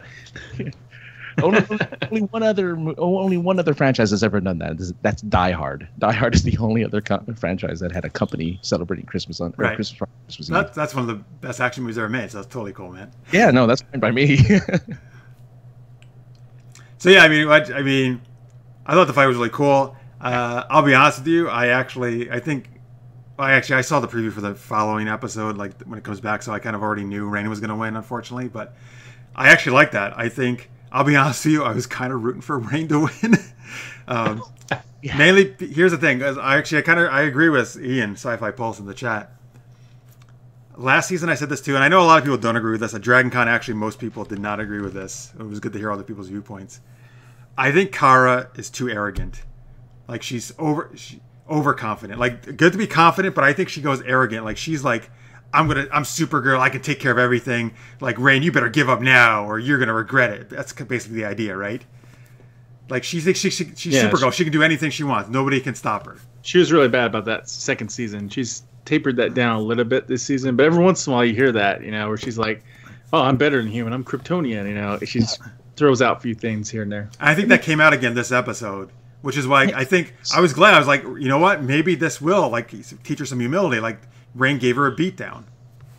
Yeah, well, I mean, Alex was telling her. I mean, there really is this separation between Kryptonian and human that they're really pushing with Kara, because Alex was saying, "Be cold, be Kryptonian," and I'm like, Kryptonians are cold? Like, I don't understand. Make sense. No, they're not. Cal's not cold. He's super warm. He was raised on Earth, though. But even then, like, why would you? I don't know. There's no indicator, even with the hologram I'm sorry. Of her mother. I was gonna say, just with even the hologram of her mother, there's no indication that they're cold people. Kara wasn't in the flashbacks to Krypton. Kara wasn't cold as a kid. No. Yeah. It's just weird that they're really pushing. There's some interpretations of Krypton where their culture became very science based and they became a lot colder to certain things. I mean, they also mentioned that they destroyed some religious, materials, right? To get rid of a whole Rain reference and stuff. Now, I'm okay with that, but I don't think this show has established that they're that way in the past. No. That's the problem. Yeah. They're really retconning. They're trying to retcon it right now. But and I guess that's the big deal with Kara. I mean, that's she's fighting with these two parts of herself, which I just don't understand why now she's fighting with these two parts of her humanity or Kryptonian alienness or whatever. So. Like, it's just, it doesn't make sense to me. Like, she's like, why does it's together? She's one person, right? She's Kryptonian and she's human. Like, but she was raised more as a human, right? Or at least as much. She's been on Earth long enough to have humanity like instilled in her. I mean, yeah, she was, but she was here a long time. I mean, that's a cool story if you have an alien first coming to Earth, right, and kind of trying to learn what does it mean to be human, and they're very different. Like maybe like Jean's father, for example. But it doesn't really work for her. She went to junior high and high school as a human, right? She in the flashback episode, she was a totally human teenage kid arguing with her sister. Yeah, yeah, and caring about somebody. Caring about Kenny, that kid, who got killed. So, I mean, she has a lot of attributes that are considered non-Kryptonian, I guess, in her mind, but I don't know. Anyway. Yeah, it was a weird topic. I don't know. That should just be dropped, I think. Like, there doesn't need to be that duality, I think, Kryptonian versus human. Sounds like they're going to keep it, though. I think as long as Rain is around, they're going to keep this fight. But I am curious, though. You know, everyone saw that she was getting beat up. Where was Martian Manhunter the entire time? Like, he could have intervened, seeing that Kara was like getting her ass given to her by Rain. They're on vacation. They're on Christmas break. They're at their own Christmas party. Somehow, wherever they landed, they're always by Jimmy and Lena. I thought that was really weird. They're constantly like, oh my god, you know, like everywhere where she landed. Oh, fancy meeting you here. Yeah. Martian Manhunter should obviously totally be helping her with all this stuff, but that's the thing. They want to portray her as like, I don't need anybody else. I'm going to do this on my own. But that should have been John's, like, they should have I mean, he's that kind of character who would be like, okay, yes, Supergirl needs my help. I'm going to go out there and help her. Yeah. He's not going to just stand there and like, oh yeah, no, she's doing fine. It's all right. They wanted the one-on-one, obviously, with Rain. Yeah. No, yeah. It's personal. But it'll be interesting to see if like Superman pops up to try to help his cousin, you know, with this Kryptonian threat. Carrie says Kryptonians are known around the universe as being arrogant, though. Interesting. Okay. That's a Daxamite said that a few times, right? That's of course the Daxamites hated them, though, right? So see that because they're arrogant. That arrogance thing, though, was like they tried. That's when they started to establish it. When the Daxamites came around, that's when they were like, okay, you know what? No, Kryptonians are pretty cool. The problem is, I have such a hard time getting behind characters who are arrogant. I mean, I just need them to kind of move past it or try to get better. I don't see Kara really learning. That's another thing. She rushes off and does plans without really thinking or discussing with the team a lot of times. And she's like doesn't learn from her mistakes. I need her to learn from her mistakes. Like, you have a team. There's a reason for that. Like, work together. You have a lot of really awesome people on your team too.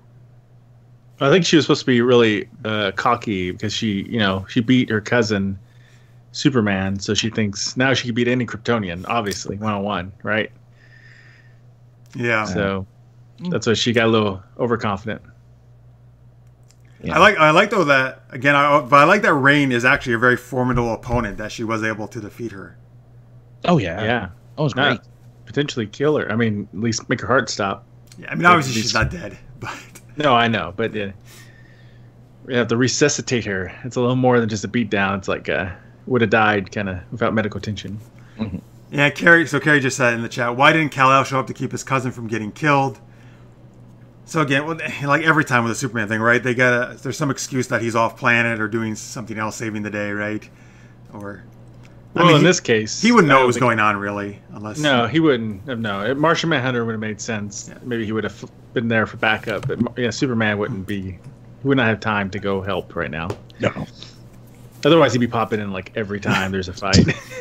It's like, see someone on the news. Let's fight over there.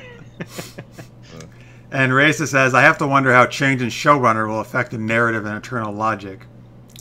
But all these, Andrew Kreisberg got fired. Oh, yeah. So, but I think all these shows had co-showrunners, if I wasn't. So I think it was Kreisberg and someone else, I want to say, which I would assume that person's still here. There. I don't remember. There's so many, I can't keep them all straight. I know Guggenheim, I think he does Arrow and... Well, there's no way he did it by himself because there's too many shows. Yeah, all of them, I think, have two showrunners each, just about. So yeah, it looks like Allison Adler is an executive producer of. Yeah, there's a lot of executive producers, but two of them are the actual showrunners, which means they're the heads of the whole thing. Like there's usually like 4 or 5 executive producers, but 1 or 2 people actually is like the main, they're called the showrunner because they run the whole show. Yeah. So Berlanti's not taking over. I would think he. Berlant, I think he said something about he might come in to help a little bit, right? I don't think he's taking over as showrunner necessarily though, unless maybe he is. He does so many shows though. I think he kind of really just more oversees everything because he's got so many. I don't think he actually, does a ton with all of them. How can he? He's got like freaking 9 shows or something on air. Yeah, or like more. He's like a J.J. Abrams. He's got a soft touch on him. Yeah, just when they first start up, and then and then I think I'm sure they they run by what they're doing and stuff, right? So he knows what's going on, but I'm sure he lets them do their thing. Yeah. Okay. I mean, hopefully, I'm just hoping that by the end of the season, again, you're right though, Jeff. With everyone else, like the other characters, it's worth coming back to the show for the other characters. But I mean, Kara was the reason. Melissa Benoist was the reason why I watched the show. Me too. That's why I watched beyond season 1 because of her. Because season 1 was kind of Yeah. So I really would like to see her just become become like Superman. I hate to say that, but just to be like that, just to be a hero of hope and justice and all that stuff. So, well, that's what we want both of the superhero man to be, right? They're supposed to be the best of us and the vision of hope. And the thing is, you mentioned Superman, but the thing is, the few times they've showed Superman, they have nailed, I think, the way Superman and Supergirl should be. Superman is total vision of hope. He's super humble. He's modest. He gives the credit to Supergirl and others instead of himself. Yeah. He doesn't think he's the best or, he can do everything. And he's kind and like he makes people feel good and like they can be better. Like that's exactly what Superman's supposed to be. And that's what I want Supergirl to be. Yeah. And again, she was, and then she wasn't, and now she has to be it again. So I mean, really, it's weird, and I don't get why. Like, if they can do it with Superman so well on the show, you think they could do it with their main? It's again, it's forced drama. It forces the character to have drama. It forces the character to have conflict. It's just written in there to make it happen. Otherwise, she would be more forgiving, more understanding, and there's not much conflict. And they really want to give all the conflict to her. And I don't think it has to happen. I don't think Kara has to have all the conflict. You have plenty of other characters who can go through turmoil and emotional beats where you can just have Kara be there to be support and to, again, save National City at the same time. Yeah, agreed. Ray Savelli says Berlanti is doing more in the emergency. I guess in this right now he's stepping into a little bit more than usual as they probably try to get maybe a new showrunner or something. So last thing to talk about they need us for sure, of course. Yeah, hell, hey man, we'll come on. Yeah, come on, the Supergirl. We don't even need to be showrunners. We'll just be executive producers. We'll be okay with that. Yeah, that sounds like a plan to me. I'll take it. Raisa says it's the CW nest ruining it all. That's a lot. I hear that a lot from people, right? They say the CW. I guess they introduce extra. I guess what drama where it's not needed, or romantic stuff, and it's always the romantic. Yeah, CW is known for their romantic teenage, even I'll say teenage drama. Yeah, and they kind of infuse that in their superhero shows, but. Raisa says the network is the biggest problem. Thing is, though, the CW is the one bringing all these shows, though, so I still like the CW because we wouldn't have these shows without them, and they're the best superhero TV stuff I think on. Yeah. Yeah. All right. So last thing is cliffhanger ending. Ruby wakes up. Hey, Mom, it's Christmas! All right, Merry Christmas! And then she's standing there looking out the window, and I actually like Ruby, and I was like, oh no. Like, because I was so afraid, like, oh no, don't do something to your daughter. And then she starts to turn and they cut away, and that's the cliffhanger. So, I think this could easily go either way. The way her hair was kind of like Rain's, but she still could have been dressed more normally. Like, it could have been either way. She could turn around and be normal Sam. She could turn around and be Rain. I want predictions. I'm actually going to say she's going to be a normal Sam when she turns around to Ruby. I think so too. Yeah. I think so too. It's so lame. That was such a lame. Oh, see, I thought it was kind of cool though, because I actually got an edge because you don't like Ruby. I actually really like her.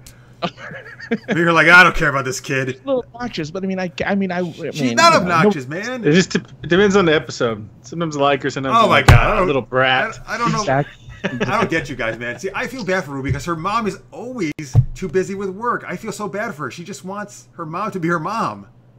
Yeah. That's not being a brat. That's being a kid. Single mom trying to support her family. Okay, I'm sorry. On Christmas Eve, you don't. Oh yeah, that's a bit much. But she's also always working.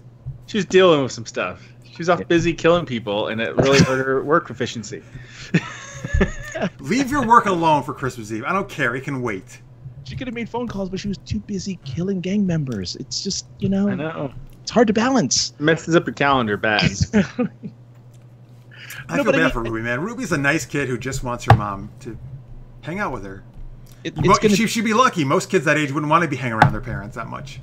No, that's true. But it's a fake out. The whole spinning around thing is a fake out. It'll just be... No, it'll be Lena. No, instead, it's Lena. Carrie says, I really like how brutal and scary Rain is. We haven't seen a villain that scary since Zoom handled Barry that beat down. Mm-hmm. It is. I like a really good villain like that. Yeah, who's going to be a strong opponent for the hero. Lister's mate says, how do you think that a few episodes next year will deal with what's going to happen to Ruby? I'm talking about what's going to happen to her mentally and other stuff. Oh boy, this is going to be real rough for Ruby. Finding out with her mom. Will she get powers? Oh no. Well, you're right, because we talked about has half her, right? So she could.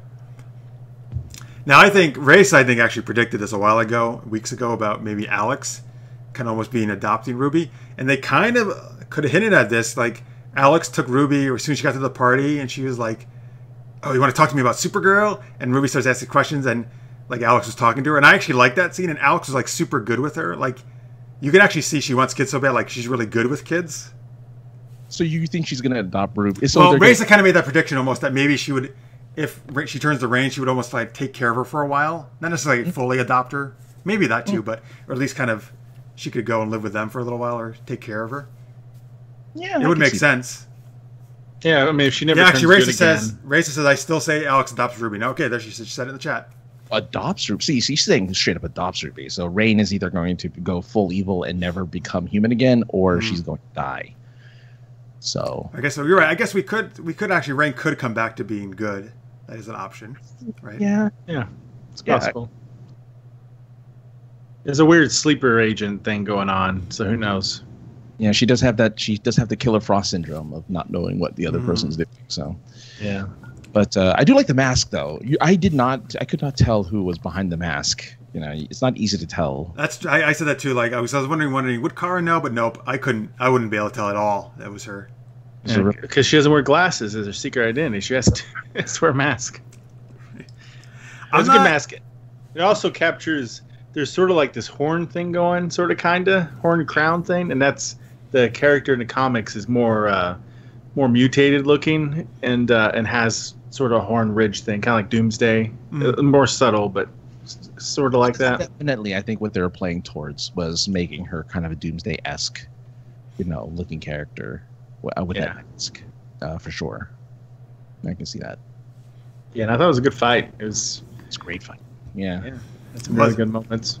And good. I think it's a great way to leave the mid-season though. Like Kara, she's on the brink of death, and what's happening with Ruby. So it was a good way. Like it made me really want to know what's going to happen next month. I saw some Legion rings. Where'd you see them? Yeah, where the rings? There's a quick scene of 3 fists brought together with rings. I'm assuming they're Legion rings. Wait, where in this episode this week's? I missed that preview. Oh, preview for next for next episode.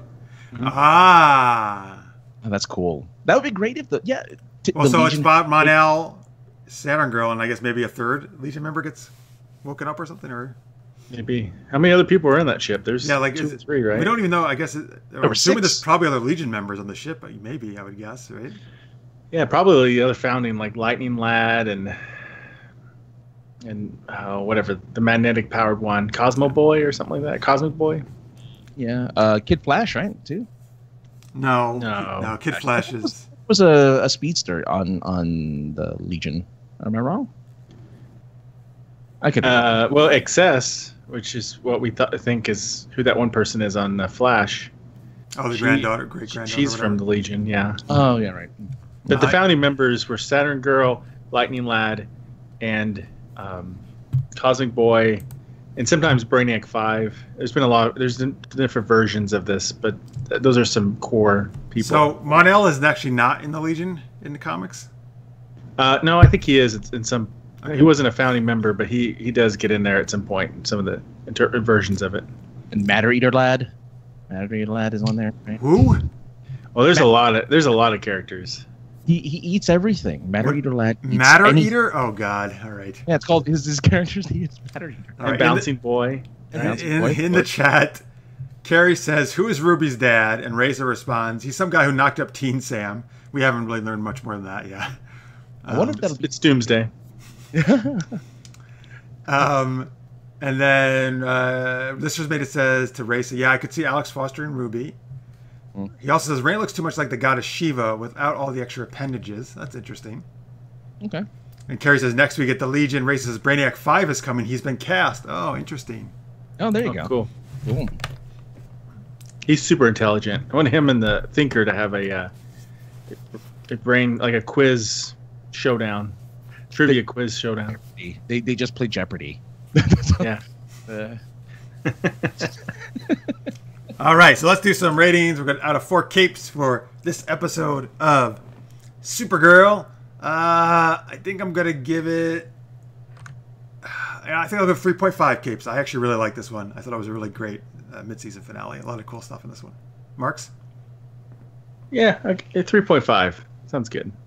Francis? Yeah, 3.25. How about that? All right, to be different. Good.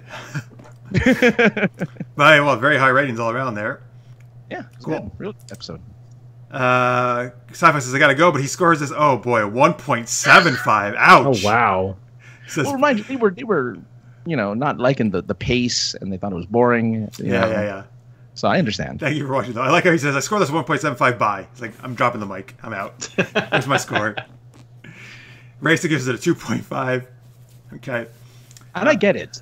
Yeah, I completely understand. For me, it's that fight, that that whole risk, that there's actual risk and there's actual stakes in this episode that really made me like it a lot. Yeah, I like the fight. Mm-hmm. All right. Cool. Oh, more Saturn Girl. Okay. Carrie gives it a 3.5 for the beatdown alone. There you go.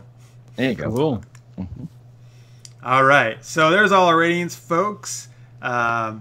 Remember, so all these shows are taking a bit of a hiatus, as they normally do this time of year. They will be back starting January 15th, where it looks like we're getting, it'll be Supergirl, Flash, Black Lightning, and Arrow, I guess, right? Is that at that point you're saying no Legends for a while? No Legends. I believe so. Yeah. All right.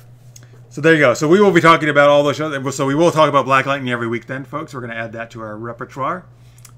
Excited to see that. And let's do some links here, as always, before we get out. Francis, where can they catch your other stuff out?